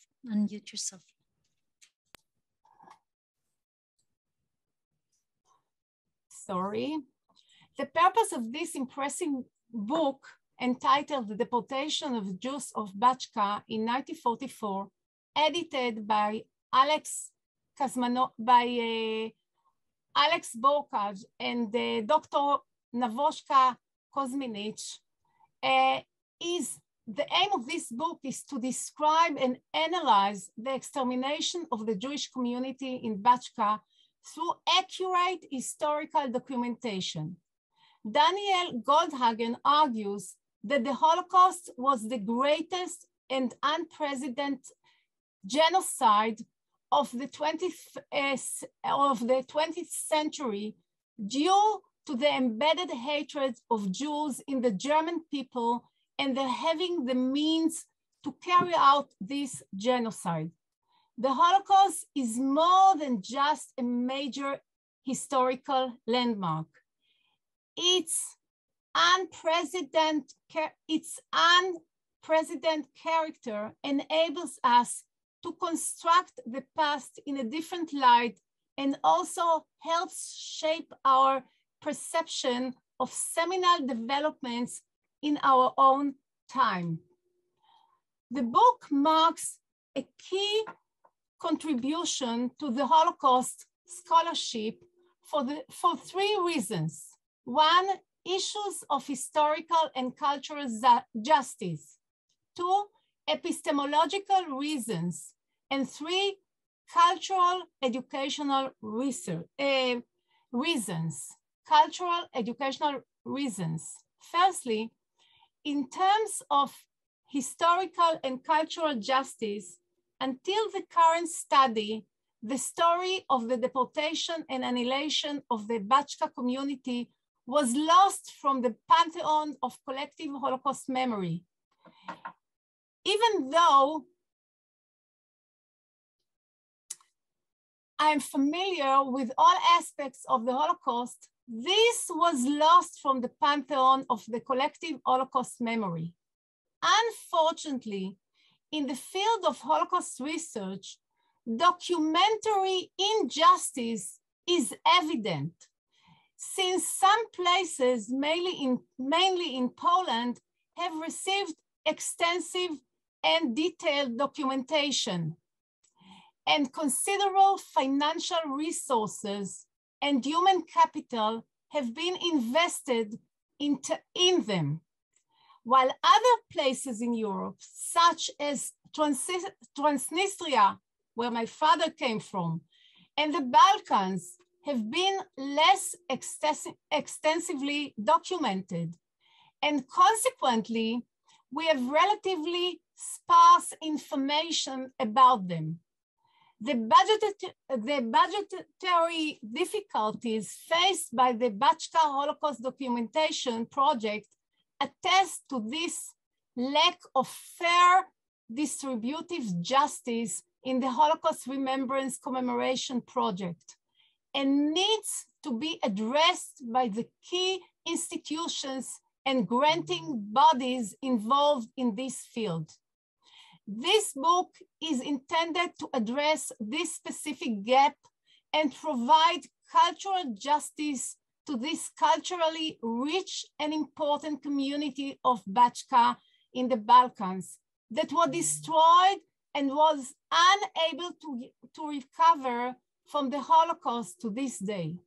Thus, this book is not only a significant intellectual contribution, but also addresses an important omission and provides historical cultural justice to the community, especially enlightening our scholarship of a neglected area. Secondly, an in-depth look at the current book confirms the assumption that from an epistemological standpoint, it can be stated that much knowledge about specific small communities has disappeared. The current book presents new knowledge about BaČka, about which the socio-historical political debate has not yet begun. In this respect, the book represents a significant innovation and a major contribution to Holocaust research in the context of small, unique communities. Thirdly, in terms of cultural and educational factors, the material collected in this book enables the construction of a reflective culture of Holocaust remembrance. This concept is a new concept that I developed in a study that I'm carrying out in Israel on Holocaust education in Israeli, Palestine, Arab, and Jewish schools on behalf of the Israeli National Academy of Sciences. A reflective culture of remembrance is required in addition to the collection of memories in order to raise difficult and tough questions and provide complex answers to questions which, for reasons of political correctness, could not be asked until now, such as the questions of the limits of responsibility raised in the book. More specifically, who is responsible for what happened to the Jews of BaČka? And what are the limits of responsibility of the countries directly or indirectly involved in the tragedy that took place in this community? These questions are related to questions of memory as well as questions of citizenship and identity that extend beyond the boundaries of our discussion and should be addressed separately. However, this research can serve as a foundation for nurturing and breeding a culture of remembrance. This kind of culture has the potential to reinforce, extend, and further the aims of anti-racist education, and also has the potential to undermine racist beliefs. Finally, I would like to thank the archive of וויבודינה, the archive of וויבודינה in Serbia, and especially the head of the archive, Dr. Navosha Kuzmanovic, and the editor of the book, Alex Borsach. A number of people have been crucial in bringing about this afternoon's conference. I would like to thank to Dr. Rachel Levi-Drumer, the academic secretary of bar-Ilan University, Mr. Alexander Nikolac, honorary consul of Serbia in Israel, and Dan Oryan, the ambassador of the Balkans countries, for inviting me and urging me to collaborate in this project. I would like also to thank to Dr. Rachel Levi-Drumer, to Mrs. Olga Goldin, the director of the libraries and information systems, and the moderator, the excellent moderator of this event. Also, thank you to Nomi Abraham and to Liat Brugonen for their wisdom and effort in organizing this joint event together with the Sal Van Gelder Center. And last but not least, I would like to thank again Yair Lapid for sharing with us this afternoon his moving testimony and vital message against prejudice and discrimination in the special recording that was presented at the beginning of this book launch. May we all take this message away with us this afternoon. Thank you very much and shalom. עושה שלום במרומיו, הוא יעשה שלום עלינו ועל כל ישראל, ואמרו אמן. Thank you, Professor David Gross, for your very interesting and exciting highlights of the Jews of Serbia and for your lecture. And to conclude our evening, I am pleased to invite Dr. Joel Rappel to say a few words. Dr. Rappel is a senior scholar at the Arnold and Leona Fingler Institute of Holocaust Research at bar-Ilan University, a consultant to the Warhafting Research Institute of Religious Zionism, and former founder and director of Elie Wiesel Archive at Boston University. Please, Joel.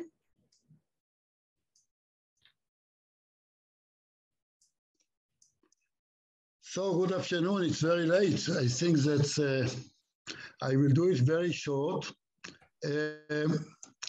First of all, I would like personally welcome Shulamit Lapid, mothers of Yair Lapid, but she is former, many years ago, a colleague of mine, and her husband.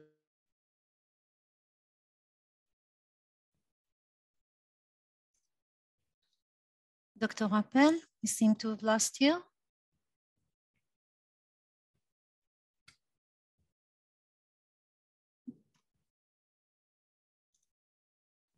Dr. Rappel? We can't hear you. I think you have muted yourself. Can you please reopen your, there you go. So her late husband, Yosef Tommy Lempel Lapid, which we are speaking about parents, he was my boss for a couple of years. So, you know, when I'm speaking about his family, it's touched my heart. And I would like to start with a story, a personal story from this last Monday. On last Monday, early in the morning, I had received a phone call. The phone call was from a guy, which I know for many years, and he said, he started the conversation, and he said, you know that you are speaking with dead men. I said, dead men? He said, I'm speaking from the paradise. I said, how is it possible? He said, you know, yesterday I watched the movie, The Round Number, about the 6 million, and the big debate about the number, the math of the number. And he said, you know that I'm a dead man, because from the German point of view, I died in the Holocaust. And if you will go to Poland, to some certain place, you will see a monument, and my name is on the monument as somebody who was killed in the Holocaust, And you will see my name, the date of birth, the place of birth, and so on, and where and when I perished during the Holocaust. So I said, why are you telling me this story? He said, you know, for the Germans, I was died, and I'm still in life. So the German government decided that I will not receive compensation. But the government of Israel decided, yes, you are a citizen of Israel, so you have all the rights of the survivors. So he said, if you like to know the number of the right number of those who were killed in the or perished in the Holocaust, it will be very difficult for you. And I'm saying it because nobody spoke in this almost 2 hours about for me, the most important pages in the book. And I'm speaking about the list that's is taking 200 pages in the book. The whole book is about 400, and 200 pages is about the list of 500, 300 or something like that. And if you will read the introduction to the list of the Jews who perished from the BaČka, you will see that the number of the Jews in the Jewish community was 8,000. And they said that they found only, at the beginning, only 400 and 500. And then they added some 800 from another list. So far, they have a list of 5,300 and maybe 20 or 30.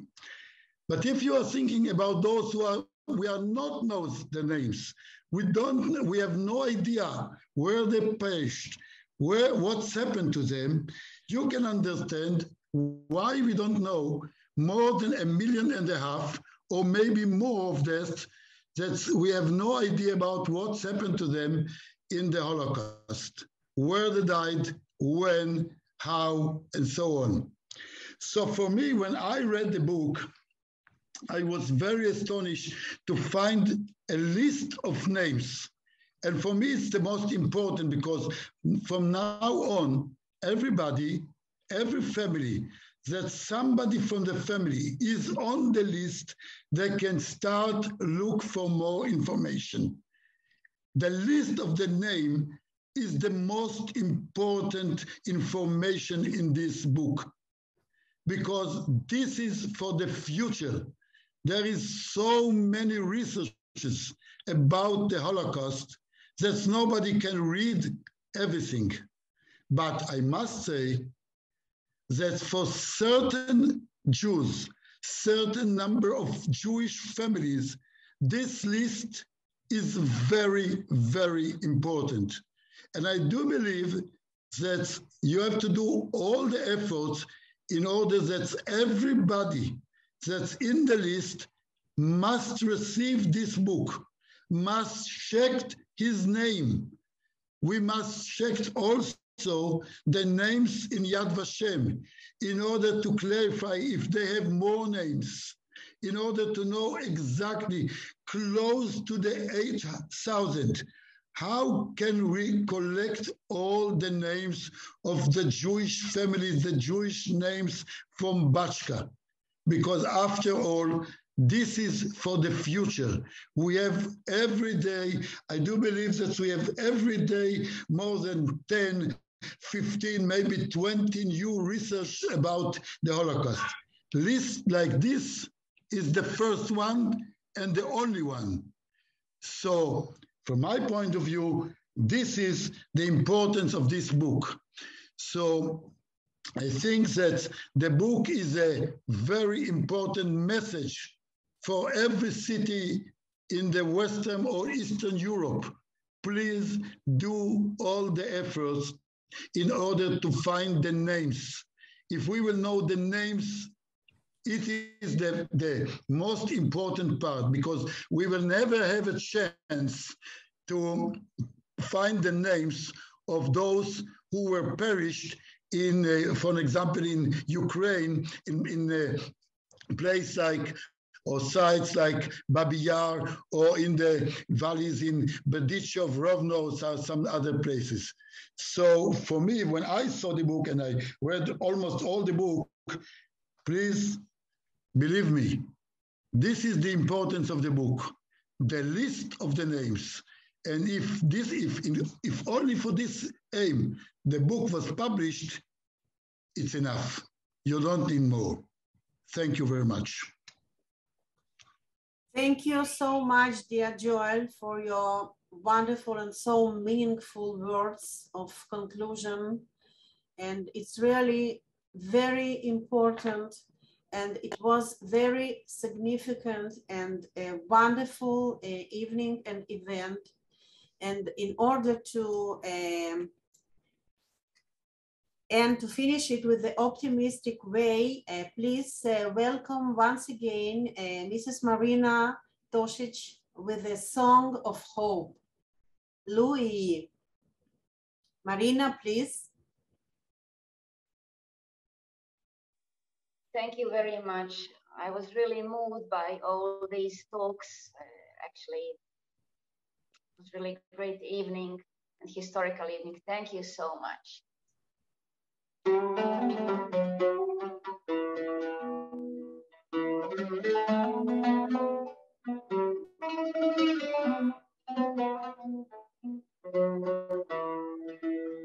עוד יש מפרש לבן באופן, כל ענן שחור כבד, כל שנבקש ויגיד. אם בחלון עתיד, או נרות אחד רואה, כל שנבקש ויגיד. לו יהי ענן, לו יהי, כל שנבקש ויגיד. לו יהי ענן, לו יהי, כל שנבקש ויגיד. אם מבשר עומד כמילה טובה בפיו, כל שנבקש ויגיד. אם נפשך לנו שואלת, מפריחה ומייסית, כל שנבקש ויגיד. לו יהי ענן, לו יהי, כל שנבקש ויגיד. לו יהי ענן, לו יהי, כל שנבקש ויגיד. מה כל ענות אני שומע, כל שופר וכל טובים, כל שנבקש ויגיד. לא תשמע בתוך כל אבן, גם תפילה אחת מפי, כל שנבקש ויגיד. לו יהי ענן, לו יהי כמו שנבקש,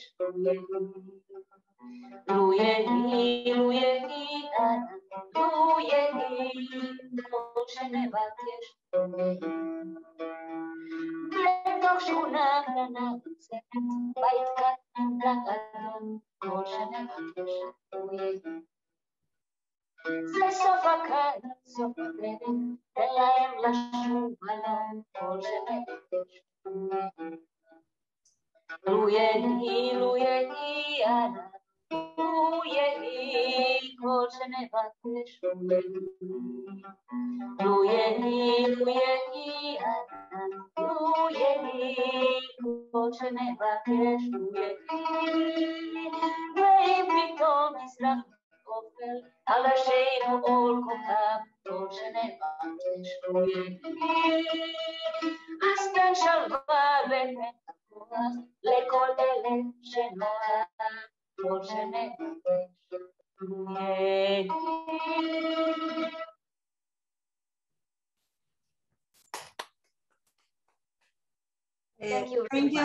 Thank you so much, Marina. Thank you very much. And I also want to thank once again of our participants and guests. And I start from Rabbi Shefer and Dr.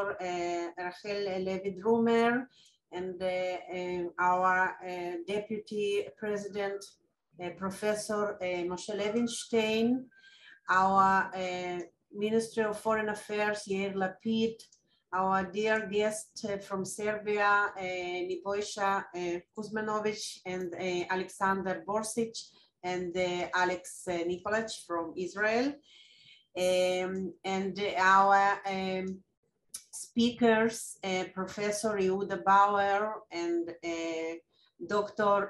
Rickler Friedman, Professor Zavid Gross, and Dr. Joel Rappel. And of course to Marina Tosic. Thank you so much from the bottom of my heart. I think it was so important and touching and significant and meaningful event. And I hope that we will continue to cooperate with the Voivodina archive. And now I invite all of you to open your mics and to participate in a free small talk. Maybe somebody wants to react, to say something, okay? And now it's the time to do it, please. I want to thank Dr. Olga Goldin, the moderator of this event. Thank you very much. Thank you very much, Dr. Olga Goldin. Thank you, Professor Gross. Okay, I saw several questions in our chat. So it was question about where can we buy the book, and Alexander Borsic shared the link, okay, for purchasing, and also the books are available at bar-Ilan libraries, Yad Vashem, and several other libraries in Israel. Okay. And also in the Salvan Gelder Center. Yes. Nomi, could you please show the gallery, okay, for all the participants? I'm sorry, Dr. Golden, everyone is able to open their mics, and everyone, yes. Okay.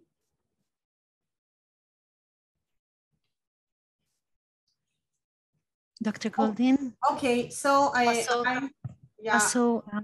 just to thank Ambassador Dana Rian. Yes, okay. Oh, sorry, dear Ambassador Dana Rian, okay. How could I forget? And so I see that if we do not have questions or participants wanted to comment something, let's say goodbye.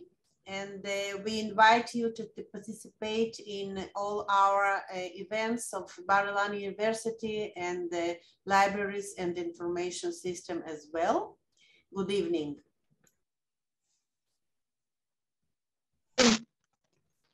Thank you, Marina Tushitz. Thank you very much, Marina. You've been great. Thank you, the Ambassador of Serbia. Good to see you. Come and visit us in the Salvan Gelder Center.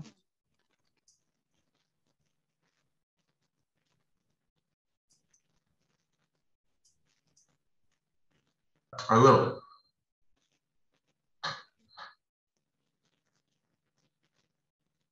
Hi, Mr. Ambassador, how are you?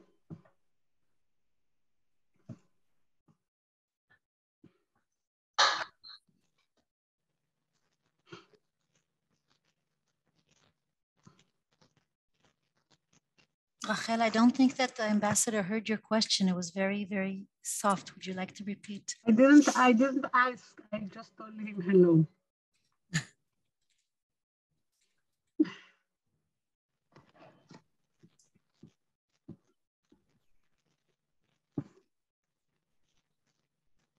Shelley is the good soul of our cooperation, and I have to say today we are here in order to draw a clear line between the memory and oblivion, between the life and death, between the lie and the truth. And tonight I'm so proud of my fellow countrymen, Mr. Kuzmanovic, Bursec, Todorovic, and Georgiev for their achievement. Normally, diplomat is always proud of being a representative of this country, but tonight is a really special occasion for me, and I would like to thank them very much because they make me so proud. Thank you so much, Ambassador. One more thing, Dr. Kuzmanovic brought with him a significant number of books, copies. So by that we can also contribute to all those that are interested. Thanks to Dr. Kuzmanovic. Thank you very much. Okay, I would like to thank Olga. Hi. Yes. Do you hear me? Do you hear me? So I would like, first of all, to thank the whole team that was working very, very intensively during the last maybe 10 days.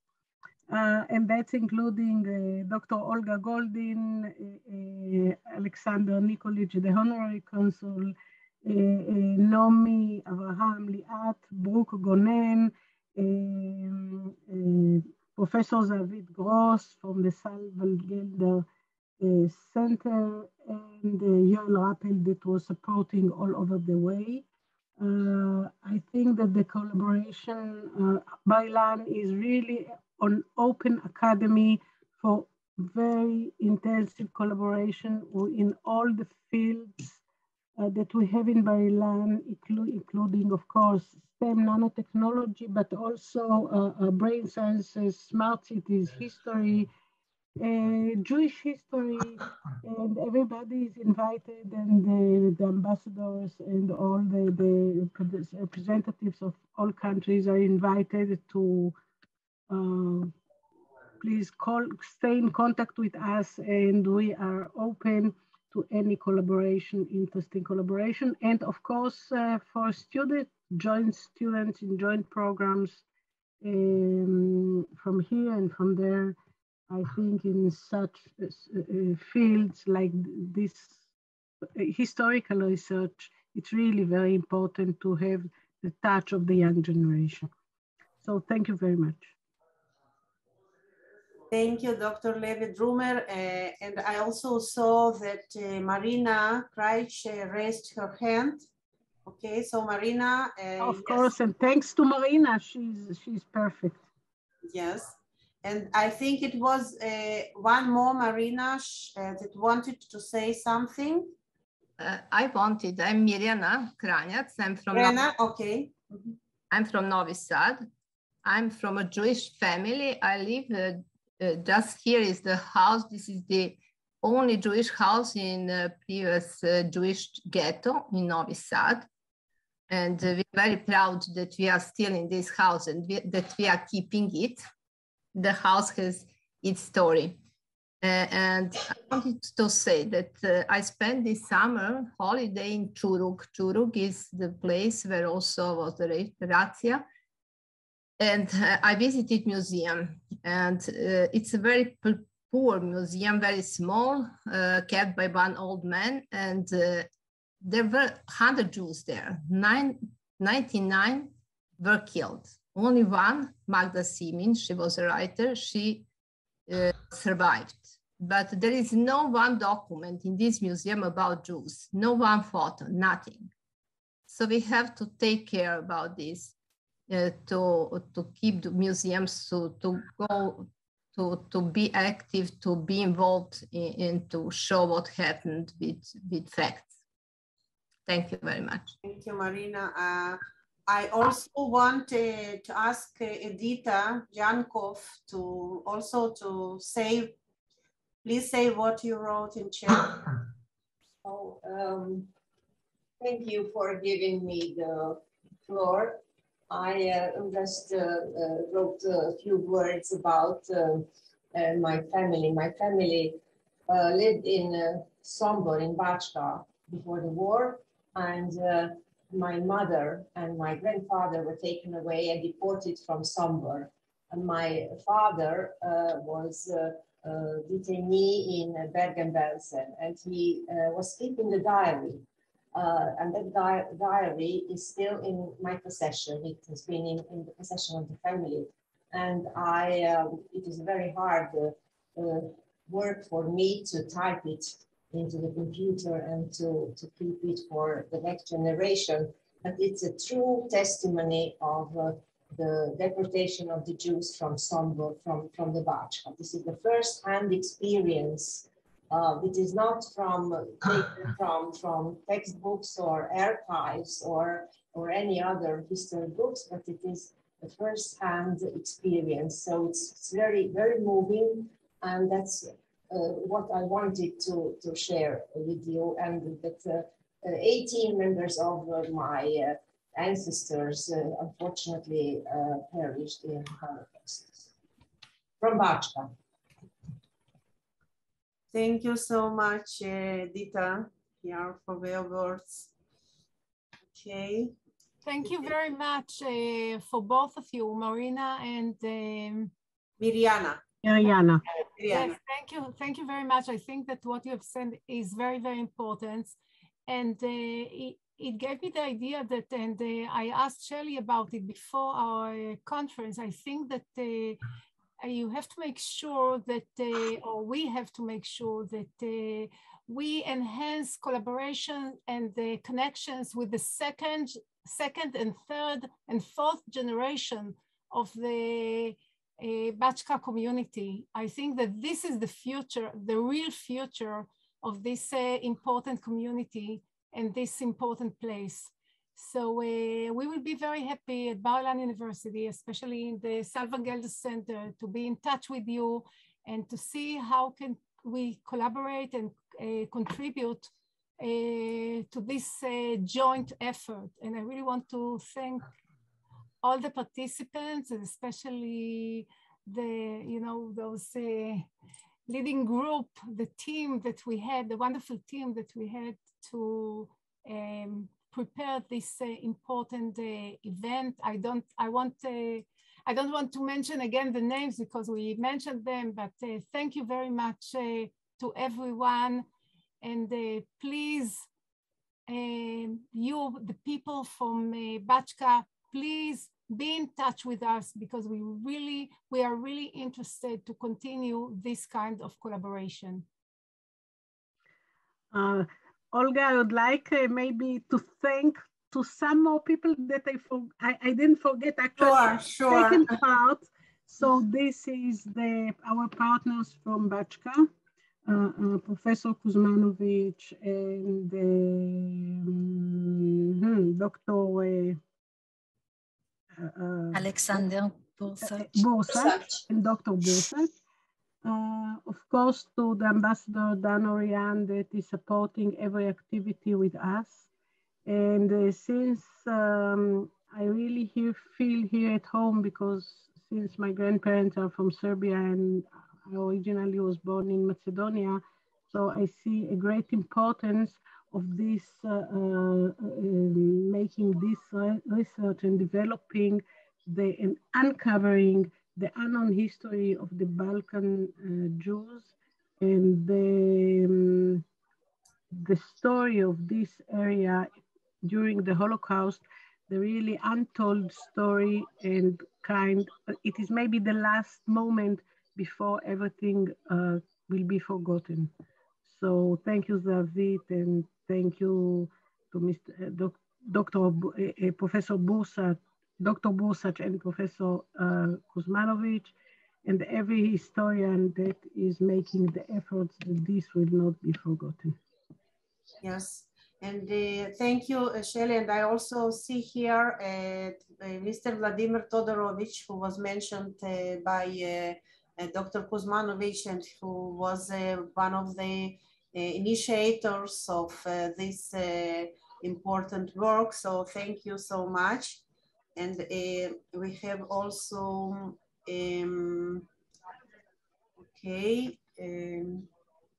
Mirko, you want to say something? Yes, I would like to say, are you hearing me? Do you hear me? Yes, yes. Yeah? Yes. Yeah, okay. My name is Mirko Atlas. I'm living in Novi Sad in Serbia, again, Serbia. My grandfather and grandmother was deported from Senta, 1944, and they was killed in Auschwitz. In this book, I personally know Mr. Todorovich, but he can't find any documents related to my grandfather and grandmother.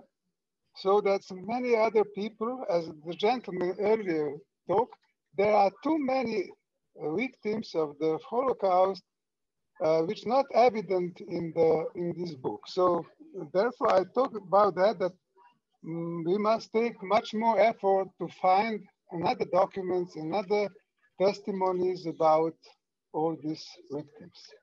That means that many people also was killed in this Holocaust, but is not evident. So this is a question for further investigation and for further efforts that we must emphasize our activities and put all this person in this evidence. That's my small contribution about this discussion, and that's all. Thank you, Mirko. It's really, really very, very important. Okay. I have here in near me, I have one postcard which my grandmother wrote to my father just 1 month before was deported to Auschwitz. My father was in the camp Bor. Could you please just turn on your camera, because we cannot see you, Mirko. Oh, sorry. Yes, okay. It's now okay. I have one small postcard I will show you. I don't know, is it interesting? This is postcard which my grandmother wrote to my father 1944 from Senta, 1 month before she was deported to Auschwitz.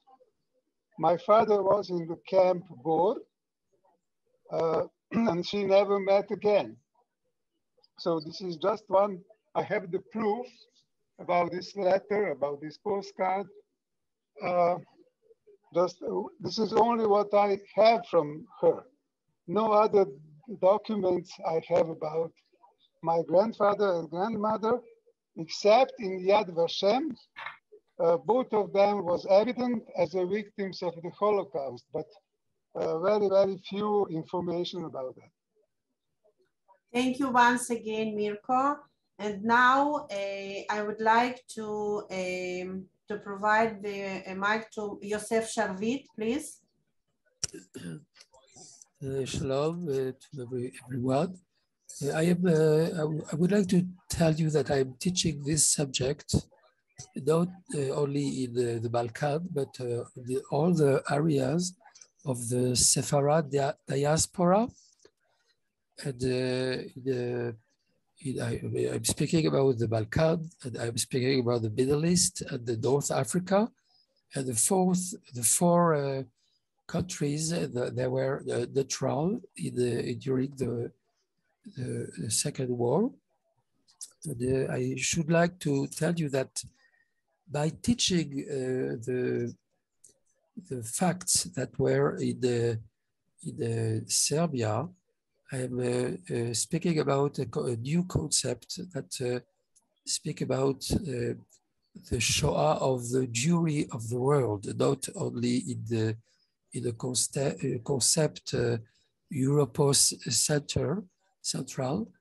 And therefore, I am very happy that this conference had been occurred, because I think that it's emphasized my concept of the fact that the Shoah was a world concept, a world Jewry concept, and not only in Europe, even though Balkan is in the south of Europe, but the majority of the population is a Sephardi one, and therefore there is a very importance to emphasize this point. And thank you very much to the organizer, to the speakers. Where are you teaching? Thank you. Excuse me? Where are you teaching? I am teaching in bar-Ilan University. Ah, really? Yes, okay. In the history department, Jewish history department, and also in the Ephrata College in Jerusalem. And this subject is treated by historiographical perspective that want to show, want to prove that the Shoah were in the old world. And Alon Confido, when he speak about a world without Jews, I think that that is the meaning of today is 80 years for Wannsee conference, and it's a fact that the 11 millions that were cibled, that were ciblés, I don't know how do we say that in English. In French, I told it, that the Wannsee conference was a very, with a European orientation, but all the Jews were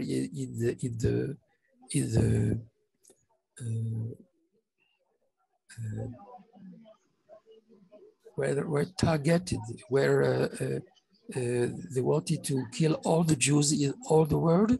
And the proof is that Walter Rauff, that was in Serbia, was also in Tunisia, and was also in Egypt, and he wanted to be in Eretz Israel, in Palestine. And therefore, and he was, of course, the person that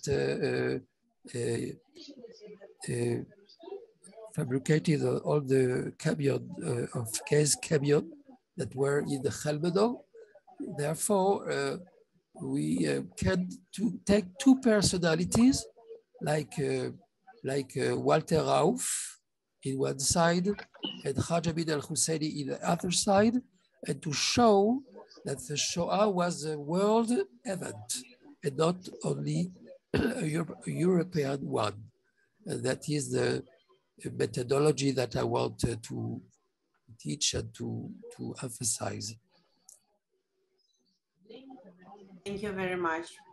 Thank you.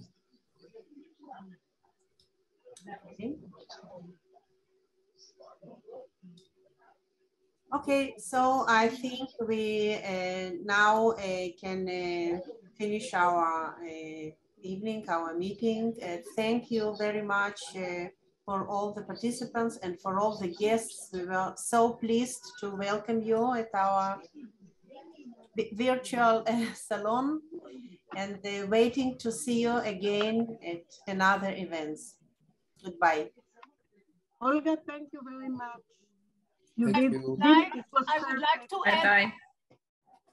I would like to add a special thank you to Dr. Navosha from the head of the archive, and to the ambassador, honorary ambassador Alex Nikolic, for their effort and everything that they've done in order to make this event so special. And of course, thank you to Alex Borsach. Thank you very much. Please be in touch. Shalom. Thank you, everyone. Good night. I'm turning it off. Thank you, Nomi. It was great working with you. Thank you, Rachel. It was wonderful to work with you all. But I'm going to stop the recording because this is embarrassing. Okay. Bye.